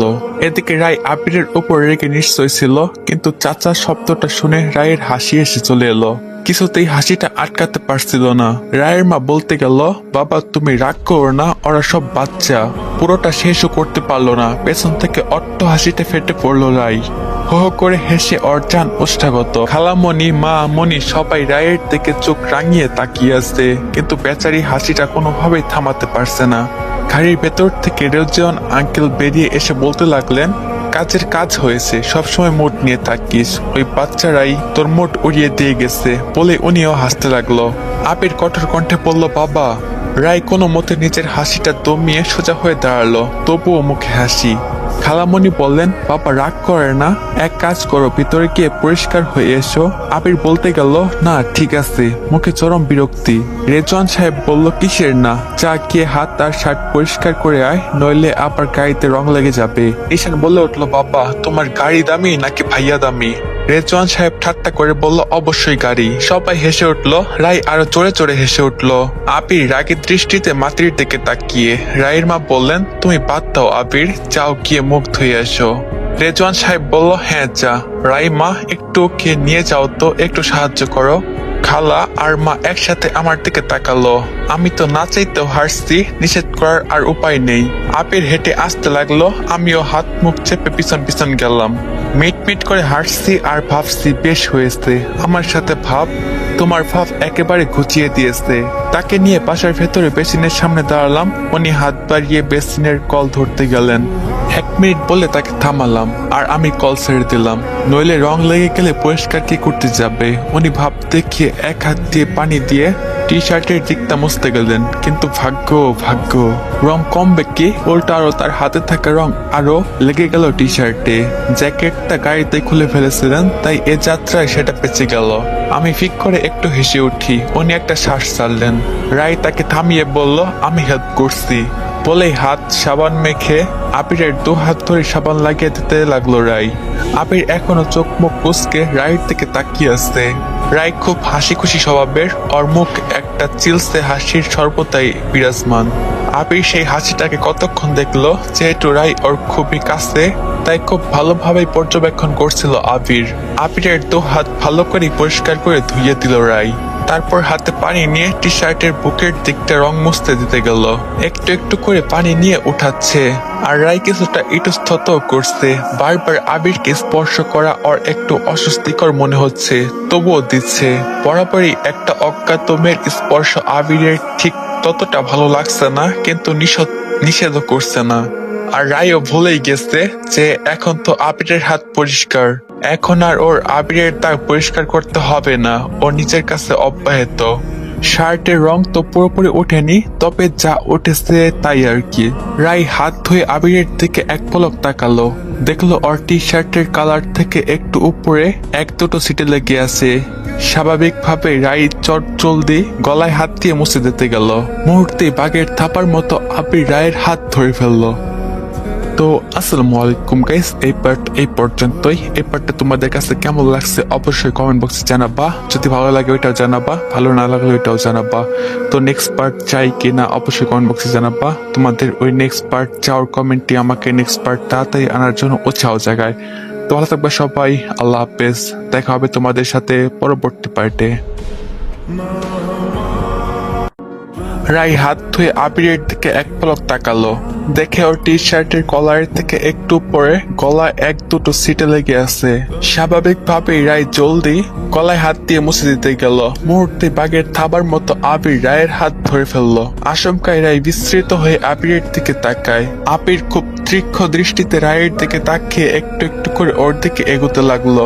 তাই বিস্ফোরিত চোখে আবিরের দিকে তাকালো, কিন্তু আবির ভাবলেশহীন ভাবে রায়ের দিকে এগোচ্ছে। আর রায় পিছুতে পিছুতে এক পর্যায়ে দেওয়ালের সাথে থেকে গেল। রায় বলল, কি হচ্ছে কি, হাত ছাড়েন। আবির ততই এগোচ্ছে। এক পর্যায়ে রায়ের মুখের সামনে এসে ও থেমে গেল। আবির বলল, এতই যখন ভয় পাচ্ছ তাহলে হাসছো কেন? এই প্রথম আবির রায়ের সাথে কথা বলল। রায় অনেকটা অপ্রত্যাশিত ভাবে তাকিয়ে রইল। আবিরের কণ্ঠটা শুনতে একদম কোন রেডিও RS এর মতন শোনাচ্ছে, খুবই আকর্ষিত। হয় আপনাকে আমার বই গেছে বলেই রায় মুখ ঘুরিয়ে নেয়। আবির বলল, তাই বলেই একটু একটু করে রায়ের দিকে এগোতে লাগলো। রায় আবারও বিস্ফোরিত চোখে তাকিয়ে সাথে সাথেই আবিরের বুকে হাত দিয়ে ওকে আটকালো আর বলল, কি অসভ্যতাময়, সব দূরে যান বলে ঠেলে সরে যেতে লাগলো। কিন্তু উল্টো আবির ওর হাত আরো জোরে চেপে ধরলো। রায় ব্যথায় শব্দ করে উঠলো।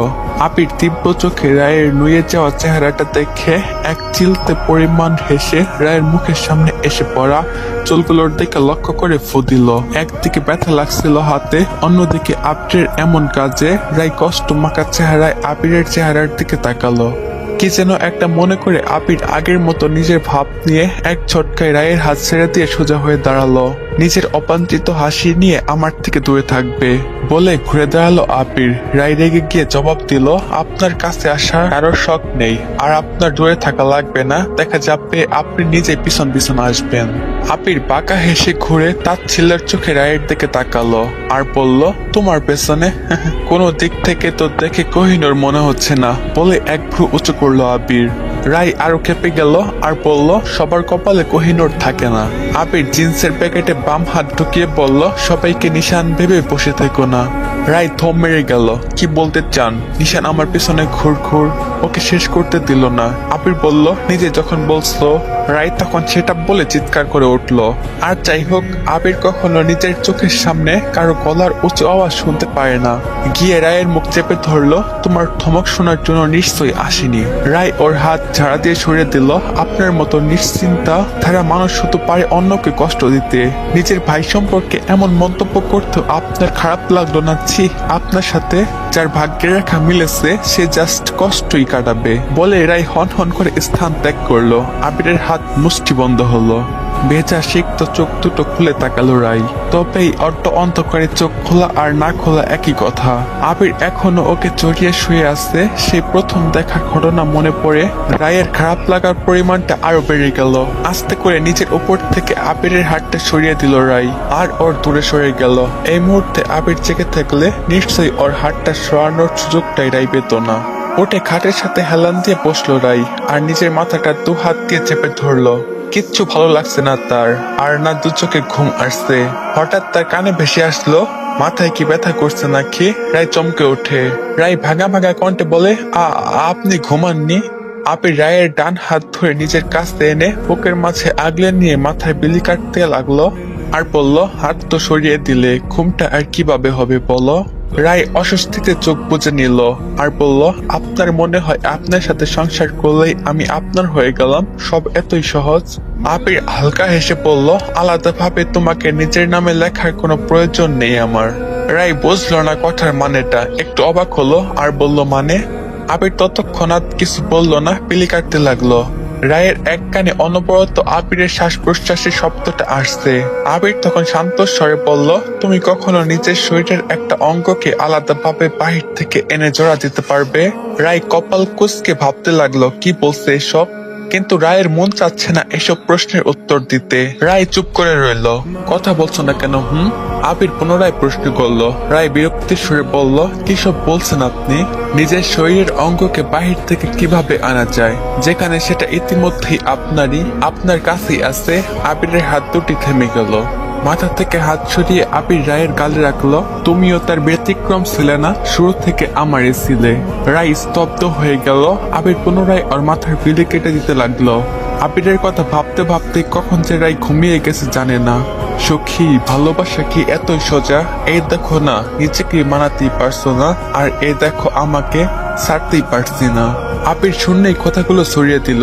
যদিও এর প্রত্যুত্তরে দেওয়ার মানুষটি আপাতত গভীর ঘুমে, অপেক্ষায় করাটাও নাটকীয়। এক ফোঁটা শান্তির ঘুমের আশায় চোখ দুটোর পাতা এক করে দিল আবির।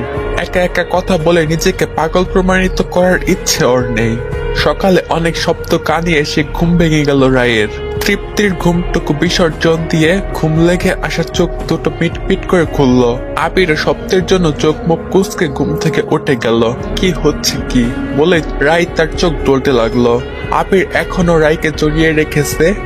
আমার বিয়ে লেগেছে বলেই আবির রায়ের চুলে মুখ গুজে আবারও ঘুমিয়ে গেল। রায় আর চোখে তাকালো। 3 দিন আগে বিয়ে হয়েছে, আবারও বলে বিয়ে লাগছে। পেট ভরে না নাকি এর? আবির ওইভাবেই বলল, না, মন ভরে না। বাড়ির মানুষও জানে আমার বউ আমাকে পছন্দ করে না, তাই আবার আমাকে বিয়ে দেবে। রায় মুখ বাঁকিয়ে বলল, লাভ নাই। বউ পাল্টালেই কি কপাল খুলবে নাকি, যেখানে ছেলে নিজেই ঘাটতেরা? আবির চুলের মধ্যে থেকে মুখ তুলে বলল, আমি ঘাটতেরা? আর নয়তো কি? চোখ ছোট ছোট করে দিল রায়। যেটা নিজে বোঝেন সেটাই ঠিক, আর বাকি মানুষটা ফিডার খায়। আবির রায়ের কোমর ধরে ওকে নিচের দিকে ঘোরালো আর বলল, আমি খুব নিখুঁত ভাবে চিন্তা ভাবনা করে তারপর সিদ্ধান্ত নেই। তোমাদের মেয়েদের মতো না বুঝে চিল্লাই। রায় প্রথমে রাখতে গেল, মুহূর্তে শান্ত হয়ে বাঁকা ঠোঁটে হাসলো আর বলল, আমি যদি চিল্লানো শুরু করি আপনি এখানে টিকতে পারবেন না। আবির আর চোখে তাকালো আর বলল, সকাল সকাল তোমার শালিকের মতো গলা শোনার ইচ্ছেও আমার নেই। আমি শালিক বলেই জোরে চেঁচিয়ে উঠল রায়। সামনাসামনি থাকায় আবির চোখ খিচে বন্ধ করে নিল, সোজা বাজ পড়লো কানে। রায় বাঁকা চোখে তাকালো, তার মাথায় একটা দুষ্টু বুদ্ধি এলো। রায় আবিরের কানের সামনে গিয়ে চেঁচিয়ে উঠলো, সাথে সাথে আবির ওকে ছেড়ে কান চেপে ধরলো। এই ফাঁকে রায় হেসে দিয়ে উঠতে গেলেই আবির ওর হাত টেনে আবারও নিজের উপর ফেলে দিল আর বলল, তোমাকে টিয়া বলে ডাকি, শালিক না। রায় হেসে ওঠে আর বলে, তো এখন শালিক বলে ডাকবেন। বলে আবারও চিৎকার দিতে গেলেই আবির ওর মুখ চেপে ধরলো আর বলল, ভালোটা ভালো লাগে না, এটাই মানুষের স্বভাব। রায় করে আওয়াজ করতে লাগলো। আবির দেখে দুষ্টু হাসি দিয়ে রায়ের দিকে তাকালো। You know what? রায় ভ্রু উঁচু করে জিজ্ঞাসা করলো। আবির ওর মুখ থেকে হাত সরিয়ে বাঁকা হেসে বলল, তোমার মুখ বন্ধ করার উপায় আমার জানা আছে, কিন্তু এই বাসি মুখে সেটা অ্যাপ্লাই করতে চাচ্ছি না। রায় 1 সেকেন্ড বোকার মতো তাকিয়ে রইল। ছি, কি আপনি, হ্যাঁ পিশাচ? বলে রায় উঠতে গেলে আবির ওকে ধরে বালিশে শুইয়ে দেয় আর ওর উপরে বলে, কি বললে, পিশাচ? রায় মাথা নাড়িয়ে বলল, আবির বলল, বুঝাচ্ছি পিশাচ কি জিনিস। বলে আবির মুখ এগিয়ে নিতেই রায় মাথা ঘুরিয়ে নিল আর আবির রায়ের থুতনিতে একটা কামড় বসিয়ে দিল। রায় রাক্ষস বলে নিজের থুতনিতে হাত দিল। আবিরের কিছু বলার আগে দরজায় কড়া নাড়ল কেউ। নীল রায়ের মুখ থেকে বেরিয়ে এলো। আবির কি যেন একটা ভেবে রায়ের দিকে তাকালো। সারুন, দরজা খুলতে হবে। বলে রায় উঠতে গেলে আবির ওকে জড়িয়ে ধরলো। দরজার ওই পাশ থেকে বলছে, এই রায় মরে গেছো নাকি? দরজা খোলো। এই রায়। নীলা বারবার রেগে গিয়ে দরজা ধাক্কাচ্ছে। আরে কি হয়েছে কি আপনার, সারুন? বলছে রায়। আবির চুপ করে মিটি মিটি হাসছে। রায় বলল, এই হাসছেন কেন? ওই পাশ থেকে নীলা বলল, এই রায়, দরজা খোলস না কেন? নীলা অনবরত চেঁচিয়ে যাচ্ছে। রায় বলল, দেখুন আপনি কিন্তু এবার বাড়াবাড়ি করছেন। রায় পুরো ঘাবড়ে গেছে, নীলা কি মনে করবে, আর যদি বাকিদের গিয়ে রায়ের নাম বিচার দেয় তো। আবির এবার জোরে জোরে বলে উঠলো, রায়, উফ রায়, ছাড়ো ছাড়ো। রায় তো বেয়াকুব বনে গেল, থো মেরে আবিরের দিকে তাকিয়ে আছে। নীলা এটা শুনতে চমকে গেল। কি করছে রায় ওর সাথে? এ রায়, রায় দরজা খোলো। আবির আবারও নাটকীয় ভঙ্গিতে বলে ওঠে, রাই প্লিজ ছাড়ো, দেখো এসব কেন করছো, আমি কি করছি তোমার? রাই স্বাভাবিক হয়ে ওকে কিছু বলতে গেলে আবির ওর মুখ চেপে ধরলো আর আবির আবারও নাটকীয় ভঙ্গিতে বলল, রাই আমার ব্যথা লাগছে তো নাকি? আমার মুখটা এত শক্ত করে কেন ধরছো? নীলা পুরো আকাশ থেকে খেজুর গাছে পড়লো। আমার আবিরের সাথে ও কি করছে? চোখের সামনে ভেসে উঠলো ওদের একান্ত ব্যক্তিগত মুহূর্ত। নীলা মাথা ঝাড়া দিল। আবির শব্দ ছাড়া হেসে উঠলো, রাই দেখো এভাবে ছুটছ কেন? রাই প্লিজ, না না, চুল কোনো ধর না, দেখো হাতটা ছাড়ো। রায়ের চোখ বিস্ফোরিত হয়ে গেল, করে হাত পা ছাড়ার চেষ্টা করছে, কিন্তু আবির নিজের নাটক চালিয়ে যাচ্ছে। রাই দেখো বলে আবির চুপ করে গেল আর দরজার দিকে তাকালো। রায় বিস্ময়ের চরম সীমায় ও নিজের দরজার দিকে তাকালো। নীলার কলিজা ছেদ করে উঠলো। আবির, আবির তোমার কি হয়েছে? ও কি তোমাকে কিছু করেছে নাকি? আবির বলে দরজা সর্বোচ্চ শক্তিতে ধাক্কা দিতে লাগলো নীলা। আবির চট করে খাট থেকে লাফ দিয়ে উঠে দরজার সামনে গিয়ে দাঁড়ালো। রায় তো ঘটনাক্রমে মূর্তি হয়ে গেছে। আবির নিজের টি শার্টটা খুলে হাতে নিল আর রায়ের দিকে তাকিয়ে শয়তানি হাসি দিল। আবির দরজা খুলে দিল। নীলা হুড়মুড়িয়ে ঘরের ভেতরে ঢুকে গেল আর বলল, আবির। নীলার চোখে যেন কেউ বিষ ঢেলে দিয়েছে। আবির ঠোঁটে হাত দিয়ে রায়ের দিক থেকে মাত্রই মুখ ঘুরিয়ে নীলার দিকে তাকালো আর বলল, আরে তুই? স্বাভাবিক সরেই। আবিরের উন্মুক্ত শরীর আর অগুছালো চুল, ঠোঁটে হাত দেখে তো ওখানে ফিট নীলা। নীলার চোখ উট পাখির ডিমের মতো পরিণত হলো। রায় দ্রুত উঠে নিজের শাড়ির আঁচল ঠিক করে উঠে আবিরের পাশে এসে দাঁড়ালো নীলা। নীলা কাঁদো কাঁদো মুখে দুজনের দিকে তাকালো। আবির কিছু যেন বোঝেনি এমন ভঙ্গিতে বলল, ভ্যাবলার মতো তাকিয়ে আছিস কেন নীলা, কি হয়েছে? নীলা ভাঙ্গা ভাঙ্গা গলায় বলল, ওই। আবির হাই তুলে রায়ের পেছনে গিয়ে ওকে পেছন থেকে জড়িয়ে ধরে কাঁধে থুতনি রাখলো আর বলল, তুই জানিস না স্বামী স্ত্রী একান্ত ব্যক্তিগত সময় কাটাতে পারে, আর সেই একান্ত ব্যক্তিগত সময়টাকে ব্যক্তিগত থাকতে দেওয়া উচিত। নীলা এবার প্রায় কেঁদেই ফেললো আর বলল, কাকে বলেছে তোমাকে 9টার মধ্যে বাহিরে আসতে? আবির বলল পারবো না, দেরি হবে, তুই যা। বলে আবির একটা ভাব নিল। রায় চেষ্টা করছে কিছু বলার, কিন্তু ততবারই আবিরও কথা শুনে নিজেই কমায় চলে যাচ্ছে। না না নীলা, রায় বলতে গেল, তার মধ্যে নীলা হাত উঁচু করে ওকে থামিয়ে দিল। বাহিরে চলে আয় বলে ও হুড় হুড় করে বেরিয়ে গেল। রায় চরম লজ্জা ও রাগে আবিরকে ধাক্কা দিয়ে সরিয়ে দিল আর বলল, কি করলেন আপনি এগুলো? কি করলাম? কেন কিছুই জানেন না? এসব কি নাটক ছিল? বলে ওর হাতে ধাক্কা দিল রায়। আবির বলল, দেখো, যে কাজটা তোমার করা উচিত ছিল সেটা আমি করলাম। এখন কাউকে না কাউকে তো একটু এগোতেই হবে। অনেকটা ভাবলেশহীন ভাবে বলল। রায় চরম ভাবে বিরক্তি নিয়ে বলল, আপনি? ধুর, বলে ঘুরে দাঁড়ালো। আবির ওর দিকে না তাকিয়ে বাথরুমের দিকে এগোতে গেলে রায় পেছন থেকে ওর হাত থেমে ধরল আর বলল, কোথায় যাচ্ছেন? দাঁড়ান এখানে, আমি যাব। বলে রায় আবিরকে ঠেলে নিজে বাথরুমে ঢুকে গেল। আবির হাসি মাখা চোখে সেদিকে তাকিয়ে রইল। কোনো মেয়ের কারণে যে আবির চৌধুরী হাসতেই পারে, এটা সত্যি অবিশ্বাস্য। কথা কানে আসতেই আবির ঘুরে দরজার দিকে তাকালো। নীলা রাগান্বিত চোখে তাকিয়ে আছে।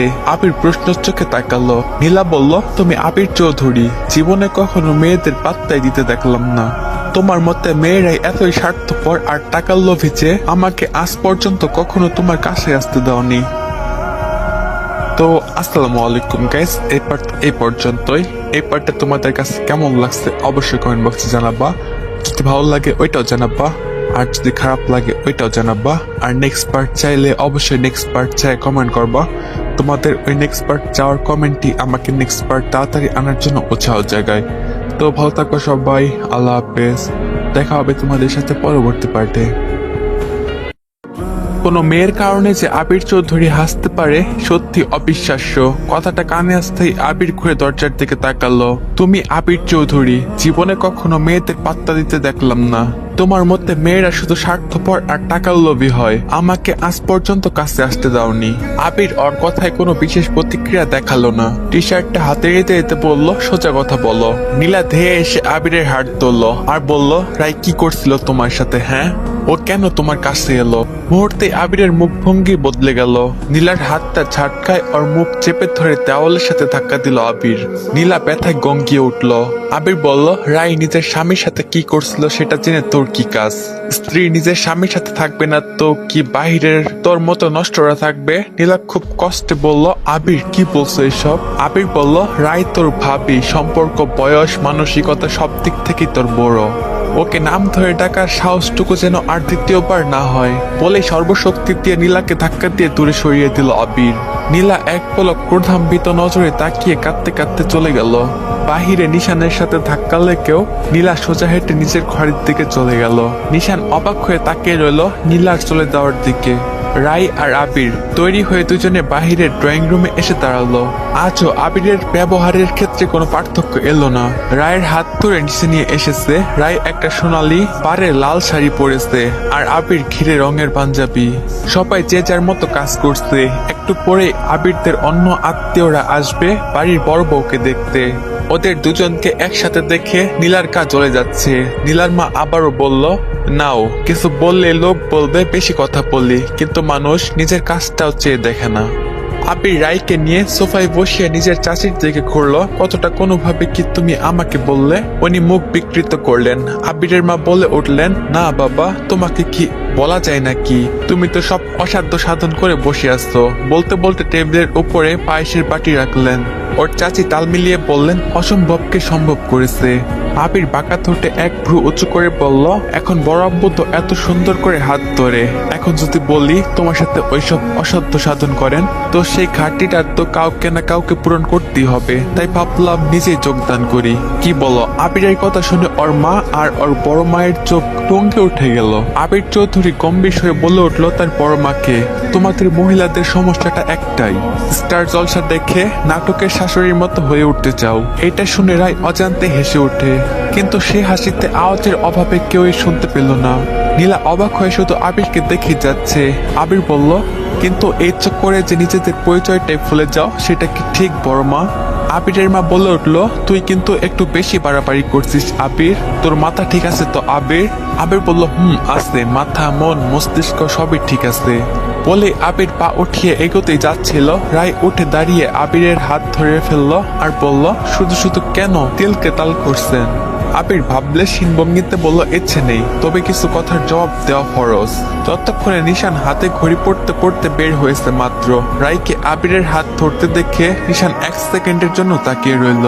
রায় বলল, এসব কথা ছাড়ুন প্লিজ, নিজের গুরুজনদের সাথে কেন চেঁচে পড়ে লাগছেন। আবির আর কথা বাড়ল না, নিজের মা চাচির দিকে এক পলক তাকিয়ে ঘুরে এসে রায়ের পাশে বসে পড়ল। নিশান পলক ফেলে নিজেই নিজেকে কিছু একটা বলল বিড়বিড় করে, আর কোনো দিকে না তাকিয়ে সোজা দরজা খুলে বাইরে চলে গেল। রায়, আবিরের মা, বড় মা সকলে বিষয়টা লক্ষ্য করলো, কিন্তু আবির সেদিকে নজর দিল না। রান্নাঘর থেকে আবিরের ফুফু বেরিয়ে এলো আর বলল, আপা সুমি কোথায়? আবিরের মা জবাব দিলেন, ও তো ছাদে গেছে, আচার দিয়েছিলাম সেটা রোদে দিতে গিয়েছে। ওই রায়। রায় দাঁড়িয়ে পড়লো যেন স্কুলের প্রেজেন্ট দিতে এসেছে। জি ফুপি। মহিলা এককাল হেসে রায়কে নিজের কাছে ডাকলেন, এখানে এসো মা। রায় এক পলক আবিরের দিকে তাকিয়ে ওনার দিকে এগিয়ে গেল। দেখো, বিয়ের পর বিভিন্ন ঝামেলা থাকলেও আজ প্রথম আমাদের আত্মীয় গুরুজনরা আসবে তোমাকে দেখতে। যাই হোক, বাড়ির বড় বউ তুমি। আবির বিড়বিড় করে হেসে বলল, মনে তো হয় না। ফুপি বললেন, তো তোমাকে কিছু একটা রান্না করে তো তাদের খাওয়াতে হবে, কি বলো? রায় মুচকি হেসে মাথা নাড়লো। তো এখন তুমি ছোটখাটো একটা আইটেম রান্না করে ফেলো, যেন কেউ এটা বলতে না পারে বাড়ির বড় বউ পায়ের উপর পা তুলে খাচ্ছে। বলে উনি আদরে রায়ের মাথায় হাত রাখলেন। পেছন থেকে বিদ্রুপ করে নীলা বলে উঠলো, আদেও রান্না জানে কিনা জিজ্ঞেস করে নাও, দেখা যাবে পরে পোড়া মাংস আর শক্ত ভাত খেতে হলো। ওর কথা শুনে রায় একটু মন খারাপ করলো, কিন্তু আবির কোনো প্রতিক্রিয়া করলো না। এটা দেখে রায়ের মন আরো খারাপ হয়ে গেল। পুপি বললেন, যাই হোক, অন্তত রাত পেত আর তোর মতো বসে নেও। কি রায়? রায় জোরপূর্বক হেসে বললেন, আমি করছি। কি রাতবো একটু বলতেই হবে। পুপি খুশি হয়ে বলে গেলেন, আসো। দুজনে রান্নাঘরে ঢুকে গেল। নীলা রেগে ওই জায়গা থেকে নিজের ঘরে চলে গেল, আর আবিরের মা, চাচি ও অন্যরা কাজে চলে গেল। আবিরের মা যেতে যেতে বলল, দেখা যাক কি রেধে আনে। চাচিও সায় দিল, সেইটাই দেখা যাবে ও কি রেধে আনে। তো গাইস, যাদের এই গল্পটা ভালো লাগতেছে না, বা তোমরা এটার পাশাপাশি আরো একটা গল্প শুনতে চাও, তাদের সাজেস্ট করব আমার সেকেন্ড চ্যানেল, যেটার নাম ইটস মিয়ান 2.0। তোমরা সার্চ দিলে নাও পেতে পারো। তো তোমাদের সুবিধার্থে আমি ডেসক্রিপশন বক্সে প্লাস পিন কমেন্টে দিয়ে রাখবো, তোমরা ওইখান থেকে সহজেই আমার চ্যানেলটা ভিজিট করতে পারবা। আর যারা টিকটকে দেখতেছো তাদের বলি, আগে যাও তোমরা ইটস মি ইয়ান চ্যানেলটাকে খোঁজো। ওইটা লাস্ট ভিডিও যেটা থাকবে ওইটার কমেন্ট বক্স প্লাস ডেসক্রিপশন বক্সে তোমরা চ্যানেলটার লিঙ্ক পেয়ে যাবা। তো চলো এবার গল্পে ফেরা যাক। আপি রান্নাঘরের ভেতরে রায়ের দিকে তাকিয়ে বলল, সব কথার উত্তর মুখে নয়, মাঝে মাঝে কাজের মাধ্যমেও দিতে হয় হলদে টিয়া। হুপির থেকে সব বুঝে নিয়ে শাড়ির আঁচলটা ঘুরিয়ে কোমরে গুজে নিল রায়। বেশি কিছু না, তবে মুরগির কোরমা রান্না করতে হবে ওকে। মিসেস কামাল প্রয়োজনীয় সব মশলা মাংস এনে রায়কে দিয়ে দিল। রায় চুলগুলো একটা খোপা করে কাজ শুরু করলো, আর পপিকে বলল, পপি আপনি গিয়ে বসুন, আমি করছি। পপি তখন বলল, তুমি একা কিভাবে পারবে? রায় বলল, আমি রান্না মোটামুটি পারি, মাকে দেখতাম তো ওইভাবেই টুকটাক শেখা। পপি বললেন, তাই নাকি? তাহলে ঠিক আছে, করো, কিছু লাগলে ডাক দিও, আমি বাহিরে যাচ্ছি। রায় মাথা নাড়লো, উনি হেসে বেরিয়ে গেলেন। এই মুহূর্তে সবাই শুধু আবির বসে, বাকিরা নিজের নিজের কাজে ব্যস্ত। রায় একে একে মাংস নিয়ে মশলা মাখিয়ে কড়াইতে ছেড়ে দিয়েছে। আস্তে আস্তে সব কাজই করে যাচ্ছে রায়, কিন্তু ওর একটু অসুবিধা হচ্ছে শাড়ির জন্য। শাড়ি পরে কাজ করা ঝামেলা। এদিকে আবির বারবার কোনো না কোনো ভাবে চোখ ঘুরিয়ে সেই রায়কেই দেখছে। একবার রায়ের খপা করা চুল দেখছে, তো একবার ওর রান্না হাতের পর্যবেক্ষণ করছে। রায়ের কোনো খবর নেই যে কে ওকে দেখছে বা কেই বা তার দিকে তাকিয়ে আছে। ও নিজের মতো কাজ করে যাচ্ছে, আর আবিরও নিজের কাজ করে যাচ্ছে। মানে রায়কে একটু পরপর দেখা, তবে আর কি। এই প্রথম রায়কে রান্না করতে দেখছে, দেখতে তো হবেই। এর দিকে সুমি মাত্রই ছাদ থেকে ফিরলো, আর দরজা দিয়ে ঢুকতে দেখে ম্যাগাজিন হাতে আবির ডান দিকে তাকিয়ে আছে। সুমিও সেদিকে তাকালো, দেখে হেসে কেসে উঠলো সুমি, আর বলল, তো ভাইয়া? আবিরের ধ্যান ভাঙলো। আবির সুমির দিকে তাকালো, তুই ম্যাগাজিনকে শো অফ করার জন্য হাতে রাখছিস, তোর নজর তো ম্যাগাজিনে নাই। আবির চোখ টিপ টিপ করে সুমির দিকে তাকালো, আর ম্যাগাজিনের দিকে মাথা ঘোরালো। ম্যাগাজিনে তোর নাম এসে গিয়েছিল তো, তাই আর কি চোখ ঘুরিয়েছিলাম। বলে আবির একটা পাতা উল্টে ম্যাগাজিনের দিকে মুখ গুজলো। সুমি মুখ ঘুরিয়ে নিল। ভাবি, ও ভাবি, দেখো কেউ তোমাকে ডাকছে, বলে সুমি এক দৌড়। আবির চোখ রাঙাবে তার সুযোগই পেল না। এর মধ্যে হাতের পানি ছাড়া দিয়ে রায় রান্নাঘর থেকে বেরিয়ে এলো। কেউ ডাকেনি তোমায় বলে আবির কেমন যেন করলো। রায় চোখ মুখ কুচকে তাকালো আর বলল, ধুর, আপনার জন্য আসছি নাকি আমি? বলে রায় ফ্রিজের দিকে গেল আর ফুপিকেও ডাক দিল। মিসেস কামাল এসে দাঁড়ালেন। ফুপি, ফ্রিজে কি নারকেলের দুধ আছে? উনি ফ্রিজ খুলে চেক করলেন, ওইটা তো নাই। ওটা ছাড়া কিভাবে রান্না হবে? আমি তো খেয়ালই করিনি। রাই ফ্রিজের দিকে তাকিয়ে দেখলো এক প্যাকেট মিল্ক ফিটা রাখা। রাই মুসকে এসে ওটা বের করে নিল আর বলল, সমস্যা নাই, হয়ে যাবে। ফুপি জিজ্ঞেস করলো, প্যাকেটের দুধে কি ভালো রান্না হবে? রায় আশ্বস্ত করে বলল, চিন্তা করেন কেন, আমি আছি না। বলেই হেসে চলে গেল রান্নাঘরে। আবির আর ফুপির দিকে তাকালো। ফুপি বলল, তুই কি পেঁচার মতো চেয়ে আসিস? যা বাইরে যা, হেঁটে আয়, ঘরের কাজ করতে দে। যা বলে উনি চলে গেলেন। রান্না শেষ, রায় সব খাবার টেবিলে গুছিয়ে রেখে হাত মুখ ধুতে চলে গেল। সবাই তখন মেহমানদের অপেক্ষায়। দরজায় বেল বেজে উঠলো আর বলল, যা সুমি, দরজাটা খুলে দে। দরজা খুলতে রেজওয়ান সাহেব, সুমির বাবা, নীলার বাবা আর অন্যান্য অনেক আত্মীয়রা এসেছে। তার ভেতর ঢুকলেন। সবাই সবার সাথে কুশল বিনিময় করে এক মহিলা বললেন, কি গো, তোমাদের বাড়ির বউ কোথায়? আবিরের মা বললেন, তোমরা সবাই মাত্র এলে, বসো আগে, হাত মুখ ধুয়ে আসো, খাবার বাড়ছি, এমনিতেই দুপুর হয়ে গেছে। সবাই এভাবেই কথায় কথায় হাত মুখ ধুয়ে এসে জড়ো হলো ডাইনিং টেবিলে। রায় হাত মুখ মুছতে একটু চুল আঁচড়ে নিজেকে দেখে নিল সব ঠিকঠাক আছে কিনা। পেছন থেকে আবির এসে দাঁড়ালো। রায় ঘুরে চলে যেতে গেলেই আবির ওকে ধরে আয়নার সামনে দাঁড় করায়। রায় বলল, আপনার এই ফালতু কাজের জন্য সময় নেই, ছাড়ুন আমাকে। আবির ভাবলেশহীন ভাবে বলল, তোমাকে ধরে রাখার শখ আমার নেই। রায় বলল, ও, এখন তো তাহলে আমাকে ভূতে ধরে রাখছে। আবির ঠাট্টা ছড়ে বলল, তোমার যে গুণ, ভূতে হার্ট অ্যাটাক করবে না? কোন গুণ? আবির তখন বলল, আমি কাছে আসলে যে আর্তনাদের নাটক শুরু করো সেটা। গম্ভীর গলায় বলে আবির রায়কে ছেড়ে দিয়ে ড্রয়িং টেবিলে এসে নিজের ঘড়িটা নিয়ে পড়তে পড়তে ঘর থেকে বেরিয়ে চলে গেল। রায় স্তব্ধ হয়ে দাঁড়িয়ে রইল। কথার অর্থটা বুঝতে ওর বেশি অসুবিধা হলো না। টেবিলে বসে প্রায় সবাই রেজওয়ান সাহেবের কান ঝালাপালা করে দিচ্ছে। বউ কই, বউ আসে না কেন? আবিরকে প্রশ্ন করছে, তবে আবির কোনো কথার উত্তর দিচ্ছে না। তাতে কারো কোনো ভ্রুক্ষেপ নেই, কারণ সবাই জানে আবির কোন মেজাজের ছেলে। আবিরের এক আন্টি বলে উঠলো, সাবিনা মানে আবিরের মা, তোর ছেলের যেই মেজাজ, ওর যে বিয়ে হয়েছে আর ওকে যে কেউ বিয়ে করেছে সেটা বিশ্বাসই হচ্ছে না। রেজওয়ান সাহেব হেসে উঠলেন আর বলল, আপা একেবারে খাতি একখান কথা বললেন। আমি তো ভেবেছিলাম আমার এই ছেলের ভবিষ্যৎ অন্ধকার। বেটা কাজ পড়ালেখা ছাড়া আর কিছুই বোঝে না, একেবারে নিরামিষ। বলে হেসে উঠল হৃদয় মানে আবিরের কাজিন। অন্য একজন আবিরের দাদিকে বলল, আম্মা আপনার নাত বউ কেমন লেগেছে? আবিরের আরো কয়েকটা কাজিনও জিজ্ঞেস করলো। দাদি মুখ গোমরা করে নিলেন আর বললেন, মাত্র তো কয়েকদিন হলো, আস্তে আস্তে বোঝা যাবে আমার নাতি হিরে এনেছে নাকি কয়লা বেসেছে। সবাই মাত্র রায় ওইখানে এলো। এসে দাদির এমন মন্তব্যে ওর পা থমকে গেল। রেজওয়ান সাহেবের নজর পড়ল ওই দিকে আর বলল, আরে এই তো রায়। রায় হুশে এসে তাড়াতাড়ি মাথায় অঞ্চল টেনে এগিয়ে সবাইকে সালাম দিল। আবিরের দুটো কাজিন বোন উঠে রায়কে জড়িয়ে ধরলো, কেমন আছো ভাবি? রায় উজ্জ্বল মুখে জবাব দিল। রেজওয়ান সাহেব রায়কে সবার সাথে পরিচয় করিয়ে দিল।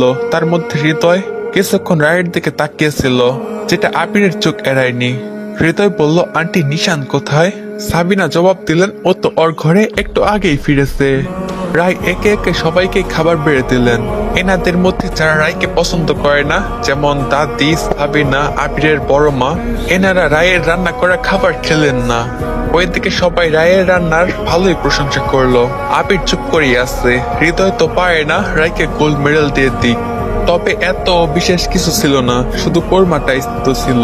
রায় ভেবে পায় না। তো গাইস, যারা বলতেছো আমি পার্ট অনেক ছোট ছোট করে দেই, তো তাদের জন্য আমি দুইটা পার্ট একসাথে নিয়ে আসলাম, পার্ট 5 নাম্বার এবং 6 নাম্বার। তো এটা 5 নাম্বার, আর যারা 6 নাম্বার দেখো না এখনই যাও 6 নাম্বারটা দেখে আসো। তো ভালো থাকবে সবাই, আল্লাহ হাফেজ, দেখা হবে তোমাদের সাথে পরবর্তী পার্টে। দাদি বলে উঠলেন, নিশান বাবাও তো কিছু খায়নি। সাবিনা মুখ ঘুরিয়ে বললেন, ও ঘর থেকে বেরোবে না বলছে। দাদি একটু চিন্তিত স্বরে বললেন, এভাবে তো হয় না রায়। রায় সোজা হয়ে দাঁড়ায়, তারপরে বলে, জি খাবার বেড়ে নিয়ে যাও নিশানের জন্য, ওকে ঘরে খাবার দিয়ে এসো বলে উনি খাবার খেতে লাগলেন। কথাটা শুনে রায় চুপ করে দাঁড়িয়ে রইল। মন কোনোভাবে চাচ্ছে না যেতে, কিন্তু নিষেধ করতে পারছে না। রায় আবিরের দিকে তাকালো। আবিরের মধ্যে কোনো পরিবর্তন নেই। না চাইতেও প্লেটে খাবার বেড়ে রায় নিয়ে গেল নিশানের ঘরে। পেছনে হৃদয় রায়ের দিকে তাকিয়ে রইল। নিশান দাঁড়িয়ে ছিল, তখনই রায়ের প্রবেশ। রায় কিছু না বলে খাবারটা টেবিলে রেখে ঘুরে দাঁড়ালো। নিশান বলল, খাবারটা নিয়ে যাও, খাবো না। রায় উত্তরে বলল, আমি আনিনি, দাদি পাঠিয়েছেন। এটা শুনে নিশান আরো চটে গেল। বললাম তো নিয়ে যাও। রায় কিছুক্ষণ চুপ করে রইল। খাবারটা যদি আমি নিয়ে যাই তবে বাড়ির লোকেরা কি বলবে নিশ্চয় জানো, তাই খেয়ে নাও। নিশান গিয়ে রায়ের হাত চেপে ধরলো। তুমি কি সত্যি এতটা বদলে গিয়েছো? সবই কি মেনে নিয়েছো? রায় বলল, নিশান তুমি কিন্তু ভুলে যাচ্ছ আমি কে। হাত ছাড়ো, শান্ত দৃষ্টিতে। নিশান নিজের প্রশ্নের উত্তর এভাবে পাবে বলে আশা করেনি। আপনি ওর হাতটা আগলা হয়ে গেল। প্রায় তীব্র যন্ত্রণার চোখে নিশানের দিকে তাকালো আর বলল, যেই মুহূর্তে তোমার আমার পাশে থাকার কথা ছিল তখনই তো ছিলে না। এখন কই থেকে এত কষ্টের ভান্ডার একত্রিত করছো? নিশানের কাছে এর কোনো জবাব নেই। রায় মুখ ঘুরিয়ে প্রস্থান করলো। খাবার শেষে সবাই গল্প করছে। গল্পের কেন্দ্রবিন্দু রায়। রায়কে সবাই ঘিরে রেখেছে আর এক একজন এক এক উপহার হাতে তুলে দিচ্ছে রায়ের। আবির দূর থেকে দেখছে সবকিছু। অবশেষে এক বোন এসে রায়ের হাতে একটা ছোটখাটো চকলেটের ছুরি দিয়ে দিল। ভাবি, আমি জানি তুমি আমার মতোই চকলেট প্রিয়, নাও নাও, সব তোমার। সবাই হেসে উঠল। রায় ছুরিটার দিকে তাকিয়ে রইল। এই ছুরিটা দেখেও ওর অতীত চোখের সামনে ভেসে উঠল। সুরাইয়ার গায়ে হলুদ, জমিয়ে মজা করছে সবাই, বিশেষ করে রায়। নাচ গান আড্ডা সবই জমজমাট ছিল। আগামীকাল পাত্রপক্ষ থেকে নাকি কিছু ডালা পাঠাবে, মিহির ভাইয়ার অনুরোধে পাঠানো হচ্ছে। সুরাইয়ার হলো 7 কপাল, বুঝলা খালামণি। বিয়ের জন্য নাকি আলাদাভাবে সব পাঠাচ্ছে ভাইয়ারা বলে রাই হাসছে।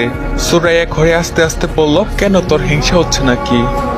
আপাতত না, তবে ভাইয়া যদি তার একমাত্র শালীকে কিছু না দেয় তাহলে নিশ্চয়ই ভাইয়া আস্ত থাকবে না বলে রায় নাক আঙ্গুল ঘষল। ওরে আমার পালোয়ান বলে রায়ের মা ভ্রু উঁচু করলেন। ওভাবেই হাসাহাসি করে রাত পার। পরের দিন বিকেলে পাত্রের বাড়ি থেকে 3 জন এলো। রায় মাত্রই বাহির থেকে এসেছে। বাড়িতে ঢুকে দেখে নিশান সহ আরো 2 জন বসে আছে সোফায়। দেখে রায়ের মাথা এমনিতেই বিগড়ে গেল। রায় বাহিরে বেরিয়ে গেল। ধুর, এ ছেলেটার চেহারা দেখতে মন চায় না। বলতে বলতে রায় বাড়ির পেছনের একটা গাছের নিচে গিয়ে বসলো। হঠাৎ পেছন থেকে কেউ ওর কানের কিছু একটা ধরলো। সাথে সাথে ও চমকে লাফিয়ে উঠলো। দেখে নিশান গলা ফাটিয়ে হাসছে। রায় দেখে ওর হাতে একটা লম্বা ঘাসের মতো কিছু, এজন্য ওর কানে এমন সুরসুরি লেগেছিল। রায় বলল, অটিস্টিক। নিশান এগিয়ে গিয়ে বলল, কি বললে? রায় বলল, বললাম বুদ্ধি প্রতিবন্ধিতার খুব সুন্দর উপহার আপনি মশাই বলে রায় ঢং করলো। ওহ, থ্যাংকু বলে নিশানও ঢং করলো। তো আমাকে দেখে পালালে কেন? তুমি হরিণ নাকি আমি বাঘ? শিয়াল দেখে বাচ্চারা ভয় পায়, স্বাভাবিক দাঁত বের করে বলল রায়। নিশান কপাল সংগচিত করে এক পা করে রায়ের দিকে এগোলো। রায় সন্ধিহার চোখে তাকিয়ে আসতে। নিশান রায়ের খুব কাছে এসে বলে ওঠে, এমন বাচ্চাকে তো মন চাই খেয়ে ফেলি বলে বাঁকা হাসলো নিশান। রায় মনে মনে বলল, দাঁত ভেঙে দিব ঢং। তীক্ষ্ণ দৃষ্টিতে নিশান বলে, গালাগালি করছো নাকি? রায়ের চোখ চকচকে করে ওঠে আর বলল, বাহ, বুঝলেন কিভাবে? নিশান কিছুক্ষণ বাঁকা চোখে তাকালো। রায় ঠোঁট চেপে হেসে বাচ্চা বাচ্চা ভাব নিয়ে তাকিয়ে রইল। নিশান বলল, থাক, অবুঝদের সাথে তর্ক করে লাভ নেই। প্রতিবন্ধীরা কথাও বলতে পারে না বলে ঠাট্টা করে রায়। সবাইকে নিজের মতো কেন ভাবো তোমরা মেয়েরা বলবে? নিশান কোমরে এক হাত রাখে। রাই হাত ভাঁজ করে ভাব নেয়, সরি, আমরা মেয়েরা অযথা তর্কাতর্কি করি না। নিশান বাঁকা চোখে তাকিয়ে বলল, দেখাই যাচ্ছে। রাই বলে উঠল, আপনার চোখ আছে, নির্ঘাত তোমার ব্রেনের সমস্যা। নিশান বলে। রাই বলে, ভাইরাস সামনে থাকলে যা হয় আর কি বলে রাই ঠোঁটে চেপে হাসলো। কারণ নিশান রীতিমতো ওর সাথে তর্ক করে হাঁপিয়ে উঠেছে। বেচারা গম্ভীর মুখে তাকিয়ে আসতে। পারবেন না, গার্লস পাওয়ার ইউনো। রাই নিজের কাঁধেই চাপড় দিল। নিশান কিছু না বলে ওর দিকে আরেকটু এগিয়ে এসে এক দৃষ্টিতে তাকালো। রাই একটু অস্বস্তিতে পড়ে গেল আর বলল, দূরে যান। নিশান বাঁকা ঠোঁটে বলে, শেষ গার্লস পাওয়ার। রাই কিছু বলবে, তখনই রায়ের এক হাত ধরে টেনে সামনে এনে নিশান একটা রঙিন প্যাকেট মোড়ানো ডালা হাতে ধরিয়ে দিল। রায় তাকিয়ে দেখে ওইটাই ছুরি দেখা যাচ্ছে। নিশান বলল এটা তোমার জন্য বলে নিশান ওইখান থেকে চলে গেল। রাই ডালাটা হাতে নিয়ে দাঁড়িয়ে রইল। রাতে রাই ওই ডালাটা খুব একান্তভাবে নিজের ঘরে খুলতে লাগলো। লাল রঙের খুব সুন্দর চুড়ি আরো 2-2 অন্য রঙের ছিল। উপহারগুলো দেখে রায়ের মুখে নিজের থেকে একটা হাসির উদয় হলো। ও বেশ খানিকক্ষণ জিনিসগুলো খুঁটিয়ে খুঁটিয়ে দেখতে থাকলো। তো আসসালামু আলাইকুম গাইস, এই পার্ট এই পর্যন্তই। দেখা হবে তোমাদের সাথে পরবর্তী পার্টে। তো ভালো থাকবা সবাই, আল্লাহ হাফেজ। লাল রঙের খুব সুন্দর চুড়ি, আরো 2 ডজন অন্য রঙের ছিল, একটা পেন্ডেন্ট যার সাথে চিরকুট ছিল, সবসময় গলায় পরে রেখো, আর একটা কাজল। ব্যাস, উপহারগুলো দেখে রায়ের মুখে নিচ থেকে একটা হাসির উদয় হলো। ও বেশ খানিকক্ষণ জিনিসগুলোকে খুঁটিয়ে খুঁটিয়ে দেখতে থাকলো।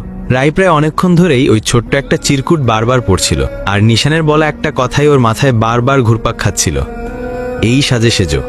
মনে পড়তেই কেমন অদ্ভুত অনুভব হতে থাকে। যখনই মনে পড়ে নিশানের পাঠানো পেন্ডেন্টটা খুবই সুন্দর লাগে রায়ের। ওই ডালাটা খুব একান্তভাবে নিজের ঘরে খুলতে লাগলো। রায়ের লেগেছে ওর, সাথে সাথে আয়নার সামনে দাঁড়িয়ে ওটা গলায় পরে নিল। মিস্টার নিশান, আপনার জন্য না, তবে লকেটটা খুব সুন্দর তাই পড়েছি, বলে খিলখিল করে হাসতে লাগলো রাই। রাই! তখনই সুরায়ার গলায় ডাক পড়ল। আসি, বলে রাই ওড়নাটা গলায় পেঁচিয়ে লকেটটাকে ঢেকে নিল। আরও দেখুন, গিফটের বাস্কেট, পাত্রের বাড়ির পাঠানো জিনিসপত্র খোলা হচ্ছে। সবাই গোল হয়ে বসেছে। রাই গিয়ে সুরায়ার পাশে বসে পড়ল। কিরে, এত দেরি হয় কেন তোর? সুরায়া জিজ্ঞেস করলো। মেকআপ করছিলাম, বলে দাঁত বের করলো রাই। সুরায়া দুটো বড় বড় ডালা খোলা সব বের করতে লাগলো। বড় একটা লাল লেহেঙ্গা, কসমেটিক্স থেকে শুরু করে সবই আছে। আর বাড়ির বড়দের জন্য শাড়ি পাঞ্জাবি দিয়েছে। সবার জন্যই যা যা দিয়েছে তার প্যাকেটের উপরে নাম লেখা। কাপড় যা দিয়েছে মিহিরা সবারই খুবই পছন্দ হয়েছে। লেহেঙ্গাটা কিন্তু খুবই সুন্দর, বলল রাই। সবাই সায় দিল, কিন্তু রাই খুঁজছে অন্য কিছু। এই, আমার নামে কিছু পাঠায়নি নাকি? সবাই তাকালো। না, রায়ের নামের তো কোনো কিছুই নেই।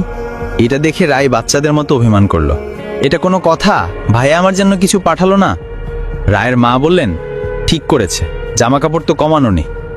রাই পুরো দমে কান্না করার অবস্থায়, মা, ইমোশনাল ভাব নিয়ে, নিজেরটা পেয়ে মেয়েকে ভুলে গেলে। ইয়াল্লাহ! সুরায়া ঘাড় ঘুরিয়ে দেখলো আরো একটা ডালা রয়েছে।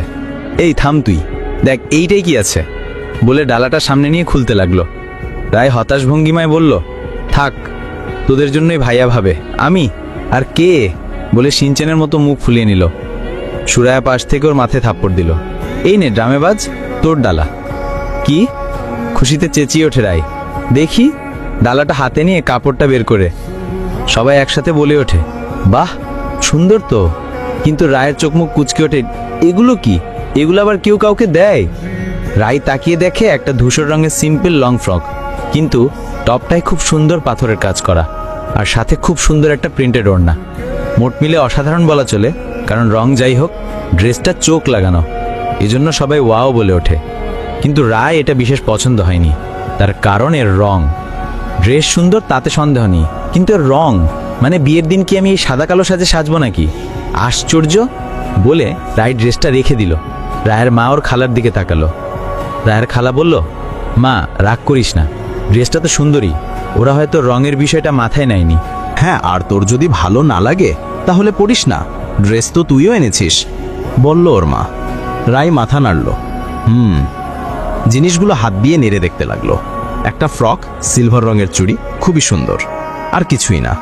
রাই মুখ ফুলিয়ে ওখান থেকে উঠে চলে গেল নিজের ঘরে। এই ভাবি, সুমির ডাকে ভাবনার জগৎ ছেড়ে বাস্তবে ফিরল রাই। কি হলো? রাই মুচকি হেসে মাথা নাড়ল। কিছু না। দাদি গম্ভীর গলায় বলে উঠলেন, বড়রা কিছু দিলে গিয়ে সালাম করতে হয়। রাই অবুঝের মতো তাকালো। পায়ে ধরে সালাম করবে কেমন যেন লাগলো রায়ের কথাটা। রাই মাথা নাড়িয়ে উঠতে গেলেই ওর ফুপি বলে ওঠে, আম্মা, ওসব পুরনো দিনের রীতি, এখনকার সময় ওগুলো আর হয় নাকি? বাদ দাও, রাই যাও, এগুলো ঘরে রেখে আসো। আর এতক্ষণ তো সবাই আড্ডা দিলেই, এবার একটু আরাম করো গিয়ে। রেজওয়ান সাহেব বললেন, হ্যাঁ সেটাই ভাই, আপনারা গিয়ে আরাম করুন, অনেকদিন পর এসেছেন। মেহমানদের উদ্দেশ্যে বললেন, হ্যাঁ আপনারা যান, আমরা সবাই ভাবির সাথে থাকব, বলল সুমি। সাথে আবির আর বাকি কাজিনরাও সায় দিল। মিসেস কামাল বললেন, না, আর যা কথা সব সন্ধ্যায়, এখন গিয়ে সবাই রেস্ট নাও, ওঠো ওঠো। বলতে দেরি দাদি সাবিনা আর আবিরের চাচির ওখান থেকে উঠতেও দেরি হলো না। তারা এতটাই অপছন্দ করেন রাইকে। রাই তাদের দেখে একটু মন খারাপই করল। উপস্থিত সকলেই বিষয়টা ভালো চোখে দেখল না। ওনাদের ওঠার সাথে সাথেই আবির উঠে দাঁড়ালো। রাই, ঘরে আসো, কাজ আছে বলে আবির হেঁটে নিজের ঘরে চলে গেল। মিসেস সাবিনা যেন ছেলের আচরণে ক্ষুব্ধ হলেন। রাই কোনোমতে জোরপূর্বক হেসে আস্তে করে উঠে চলে গেল। বিয়ের দিন চলে এসেছে। সবেমাত্র রাই গোসল ছেড়ে বের হয়েছে। ইতোমধ্যেই বাড়িতে ধুমধাম হইহুল্লোড় চড়ছেই। বাড়ির পুরুষেরা সব বাহিরের আয়োজনে ব্যস্ত। পাশের মাঠেই বড় করে স্টেজ সাজানো হয়েছে, আর রান্নাবান্নাও হচ্ছে। পোলাওর গন্ধে আর টেকা যাচ্ছে না বাড়িতে বলে রাই চুল ছাড়তে লাগলো। বাহিরে কাজিনরা ঢাকাঢাকি করছে ওর হয়েছে কিনা সেটা নিয়ে। রাই জানালা খুলে এক পলক বাহিরে তাকালো। বাহ, কি সুন্দর! সবাই ভাইয়ার দেওয়া শাড়ি পরেছে, ভাবছে আর তাকিয়ে আছে। অবশ্য ওর মা ওকে বুঝিয়ে গেছে মন খারাপ না করতে। ওর জন্য পাঠানো ড্রেসটা হাতে নিল রাই। হাজার হোক, একটা মানুষ এত সুন্দর করে পাঠিয়েছে, না পড়লে তো তা খারাপ লাগতেই পারে ভেবে রাই ড্রেসটা নিয়ে বাথরুমে ঢুকে গেল। বরযাত্রী সেই অনেক আগেই এসে পড়েছে। এর মধ্যে নিশানের চোখজোড়া খুঁজছে অন্য কাউকে। সবাই খুব আনন্দে মেতে উঠেছে। স্টেজটা এমনভাবে সাজানো যে দুপাশে বর কনেকে রেখে মাঝে একটা চড়া পর্দার মতো দেওয়া, যেমনটা সিনেমায় দেখায়। পর্দার এপারে ওপারে দুইজন, তবে দেখা যাচ্ছে মিহির বারবারই সুরাইয়াকে দেখছে, আর সেই নিয়ে দুপক্ষের হাসাহাসি। অবশেষে সময় এলো নাচ দেখানোর। এর ঠিক সামনেই আরও একটা স্টেজ সাজানো হয়েছে, সেখানেই সাউন্ড সিস্টেম রাখা। নিশান এমন এক পরিস্থিতি যে কারো সামনে থেকে সরতেও পারছে না, আবার রাইকেও খুঁজে পাচ্ছে না। ও কি অনুষ্ঠানে আসবে না নাকি? তখনই চারিদিক মাতিয়ে গান বেজে উঠল, আর রঙিন আলোর কেন্দ্রবিন্দু হলো একটা মেয়ে। মুখের সামনে হাত থাকায় প্রথমে কেউ ধরতে পারেনি। গানের তালে তালে সে নাচতে শুরু করলো। ওহে শ্যাম, তোমারে আমি নয়নে নয়নে রাখিব, অন্য কেউরে না আমি চাইতে দিব। ওহে শ্যাম, তোমারে আমি নয়নে নয়নে রাখিব, অন্য কেউরে না আমি চাইতে দিব। সবাই একসাথে চিৎকার করে উঠল। স্টেজে রাই নাচছে, পরনে সেই লং ফ্রক, গর্জের সাজ, হাতে নিশানের দেওয়া চুড়িগুলোর 1 ডজন, আর গলায় সেই প্যান্ডেন্ট। দুপাট্টা এক কাঁধে নিয়েছে আর চুলগুলো খোলা। খুবই অসাধারণ লাগছে রাইকে। সবাই অবাক, প্লাস ওর কাজিনরা তো সেই চিল্লাচিল্লি শুরু করে দিয়েছে। তখনই সুরাইয়ার এক ভাই স্টেজে উঠল। বাগিচার ফুল তুলিয়া আনিয়াছি আমি, মালা গেথে গলায় পরিব, অন্য কেউরে না আমি চাইতে দিব। ওহে শ্যাম। রাইয়ের সোহম, যে ছেলেটা ওর সাথে নাচ করছে, খুব সুন্দর করে তালে তাল মিলিয়ে নাচ করছে। এদিকে নিশান তো পুরোই অবাক ওর উপস্থিতির পদ্ধতি দেখে। এবার নিশান স্টেজ থেকে নেমে অপরদিকে রায়ের স্টেজে খুব ভাব নিয়ে উঠল, আর সোহম সরে গেল। সবাই ইচ্ছামতো তালি দিচ্ছে। রাই মাথা নাড়িয়ে ওকে ইশারায় চ্যালেঞ্জ করল নাচার। নিশানও বাঁকা হেসে শুরু হয়ে গেল। সুবাস মিশিয়া থাকে পাপুড়ের ভাজে ভাজে, তেমনি তুমি মিশে আছো আমার দেহের মাঝে। রাই। সুবাস মিশিয়া থাকে পাপুড়ির ভাজে ভাজে, তেমনও তুমি মিশে আছো আমার দেহের মাঝে। নিশান। 7 রাজার ধন তুমি খুঁজিয়া পাইয়াছি আমি, মনের মনে কোঠায় রাখিব, অন্য কেউরে না আমি চাইতে দিব। নিশান আর রাই একসাথে মুখোমুখি এসে দাঁড়ালো ঠিক গানের মতো। ওহে শ্যাম, তোমারে আমি নয়নে নয়নে রাখিব, অন্য কেউরে না আমি চাইতে দিব। ওহে শ্যাম। দুজনের নাচ শেষ হলো। নিশান রায়ের দিকে হেসে তাকিয়ে আছে। রায় মুখ ভেঙচি দিয়ে স্টেজ থেকে নেমে গেল। স্টেজ থেকে নেমে আসার পর অন্যান্য ভাই বোনেরা নাচ করছে, আর রায় ঘুরে ঘুরে সব জায়গাতেই দেখছে। সবাই যে যার মতো বিজি। ওদিকে নিশানও স্টেজে নাচানাচি করছে, পুরো ক্যাঙ্গারুর মতো লাফাচ্ছে বলে নিজেই হাসতে লাগলো রায়। তাকিয়ে দেখে একটা চেয়ার ফাঁকা আছে। রায় গিয়ে চেয়ারটায় বসলো আর ফোন দিয়ে ওদের ভিডিও রেকর্ড করতে লাগলো। হঠাৎ রায়ের চোখে পড়ল একটা অজ্ঞাত ছেলে ওর দিকে তাকিয়ে আছে। রায় ভ্রু কুঁচকে কিছুক্ষণ একটু আর চোখে তাকিয়ে ছেলেটাকে পর্যবেক্ষণ করলো। ছেলেটা ওর দিকেই তাকিয়ে আছে। রায়ের অস্বস্তি হচ্ছে। ও ভাবলো এখান থেকে সরে অন্য জায়গায় যাবে, তাই ও উঠে অন্য এক পাশে গিয়ে বসলো। কিন্তু মহাবিপদ, ছেলেটা দেখি ওর পাশেই এসে চেয়ারে বসে গেল। রায়ের মেজাজটা পুরোই বিগড়ে গেল। যতই সময় যাচ্ছে ততই ছেলেটা যেন ওর দিকে আরো লোলুপ দৃষ্টিতে তাকিয়ে আছে। রায় অস্বস্তির জন্য সেখান থেকে উঠে গেল। দাঁড়াও বুঝাচ্ছি বলে রায় এবার হাঁটা শুরু করলো। এবারে ছেলেটাও ওর পিছু পিছু হাঁটতে লাগলো। রায় এইটা লক্ষ্য করে দ্রুত হাঁটতে লাগলো। সেম, ছেলেটাও ওর পিছনেই। হাঁটতে হাঁটতে এক পর্যায়ে রায় থেমে যায়, আর ছেলেটা আচমকা থেমে যাওয়ার জন্য প্রায় রায়ের সাথে ধাক্কা লাগতে গেলেই রায় পেছনে ঘুরে ছেলেটার পাঞ্জাবির কলার ধরে সামনে এনে মাটিতে ফেলে দেয়। তাল সামলাতে না পেরে ছেলেটা মুখ থুবড়ে পড়ে যায়। কি সমস্যা হ্যাঁ? রায় কোমরে হাত বাঁধল। ছেলেটা রেগে উঠে, কি কি আপনি আমাকে এভাবে ফেললেন কেন? আমি ফেলেছি? তোর তো মাথায় ফাটিয়ে ফেলবো, বলে রাই পাশে ফেলে রাখা একটা লাঠি ওঠাতে গেলেই রায়ের বাবা এসে উঠে ধরে ফেলে। গান বাজনা বন্ধ হয়ে যায়। রাই, কি করছিস তুই?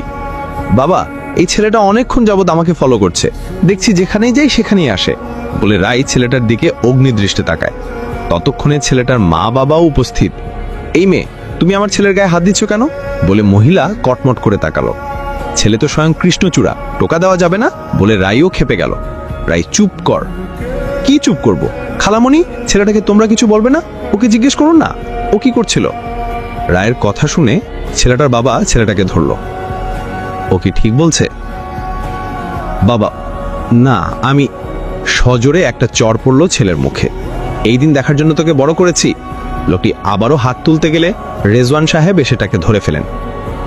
বুঝিয়ে সুঝিয়ে সে মামলা ওখানেই রফা দফা করা হয়। তবে রায় শেষে বলে ওঠে, এই বাড়ির ত্রিসীমানায় যেন না দেখি, বলে তুড়ি মেরে রাই ওয়ার্নিং দিয়ে দেয়। নিশান মনে মনে বেশ অবাক ও খুশি দুটোই হয়। পুরোই গুন্ডি, বলে নিশান হেসে দেয়। পুরো অনুষ্ঠানটা খুবই ভালো করে সম্পন্ন হলো। এই মুহূর্তে কাজী সাহেব সুরাইয়া আর মিহিরের বিয়ে পড়াচ্ছেন। সুরাইয়াকে কবুল বলতে বলা হলো। ও কিছুক্ষণ চুপ থেকে কবুল বলল। সবাই খুশি হয়ে গেল। রাই হেসে ওই কথাটাই রিপিট করল, কবুল, বলে রাই পর্দা ভেদ করে মিহিরের দিকে না তাকিয়ে সোজা নিশানের দিকে চোখ চলে গেল। নিশান দুষ্টু হেসে নিজেও শব্দহীন ভঙ্গিতে বলল, কবুল। রায়ের চোখ বিস্ফোরিত হয়ে গেল। ও সাথে সাথে চোখ সরিয়ে নিল। ভালো হয়েছে, 3 বার বলিনি, ভেবে হাফ ছাড়ল রাই। এভাবেই বর কনে 3 বার করে কবুল বলে একে অন্যকে জীবনসঙ্গী বানিয়ে নিল। সুরাইয়া কান্না শুরু করে দিয়েছে ইতিমধ্যেই। কিছুক্ষণের মাঝেই ওর বিদায় হবে। তো গাইস, এখনকার ভয়েসটা যাতে ভালো লাগতেছে না, তারা একটু এই ভিডিওটা শুনে নাও। এর পরের ভিডিও থেকে ইনশাল্লাহ আমি ভয়েস দিব। সুরাইয়া কান্না শুরু করে দিয়েছে ইতোমধ্যেই। কিছুক্ষণের মাঝেই ওর বিদায় হবে। রায় কিছু একটা কাজের জন্য বাড়ির ভেতরে গিয়ে দোতলায় উঠেছিল। কাজ সেরে ও দোতলার ঘর থেকে নামার জন্য পা বাড়াবে, ঠিক তখনই পেছনে দরজা লাগানোর শব্দ এলো। ও চমকে পেছনে ঘুরে তাকায়। কেউ একজন গাঢ় চকলেট কালার পাঞ্জাবি পরে আছে, মুখ দরজার দিকে। দরজা লাগলো মাত্রই, কে কে আপনি? রায় ভয় পেয়ে গেল। লোকটি ঘাড় বেঁকিয়ে ঘুরে দাঁড়ালো আর একটা অদ্ভুত দৃষ্টিতে নিক্ষেপ করল রায়ের দিকে, যাকে দেখে ঘৃণায় রায়ের মুখভঙ্গি বদলে গেল। আপনি এখানে কি করছেন? আবির কিছু বলল না, এক দৃষ্টে তাকিয়ে আছে। তবে আজুর চেহারায় কোনো হাসি রেখা নেই। কি হলো? দরজা খুলুন, বলে রাই পিছোতে লাগলো, কারণ আবির ওর দিকে এগোচ্ছে। আপনি দরজা খুলুন। ততক্ষণে রাই দেয়ালের সাথে গিয়ে ঠেকেছে। আবির ওর সামনে এসে ঠিক ওর দুপাশে দুটো হাত দিয়ে ঘিরে দাঁড়ালো। রাই বরফের ন্যায় জমে গেছে। লোকটা কি মতলবে এসেছে? আবির আস্তে আস্তে রায়ের দিকে মুখ এগোতে লাগলো। রাই নড়তেও পারছে না, ওর হাত পা এমনভাবেই জমে এসেছে। ভয়েও চোখ বন্ধ করে নিল। মুহূর্তেই একটা গরম শ্বাস ওর মুখে আছড়ে পড়ল। কি মনে করছো? আমি কি বাহিরের ওই ছেলেটা নাকি? রাই তাকিয়ে গেল। ওর মাথায় ঢুকলো না কি বলল আবির। আবির আবারও বলল, বাহিরে তো ছেলের মাথায় ফাটিয়ে দিচ্ছিলে। কি সে সব? আবিরের কথায় রাই একটা ঢোক গিলে নিল। রাই হৃৎপিণ্ড মিনিটে 100-র উপরে চলে গেল। আবির অদ্ভুত গলায় বলল, নাচটা ভালো ছিল, তার থেকে ভালো ছিল তোমার চেহারার চমক।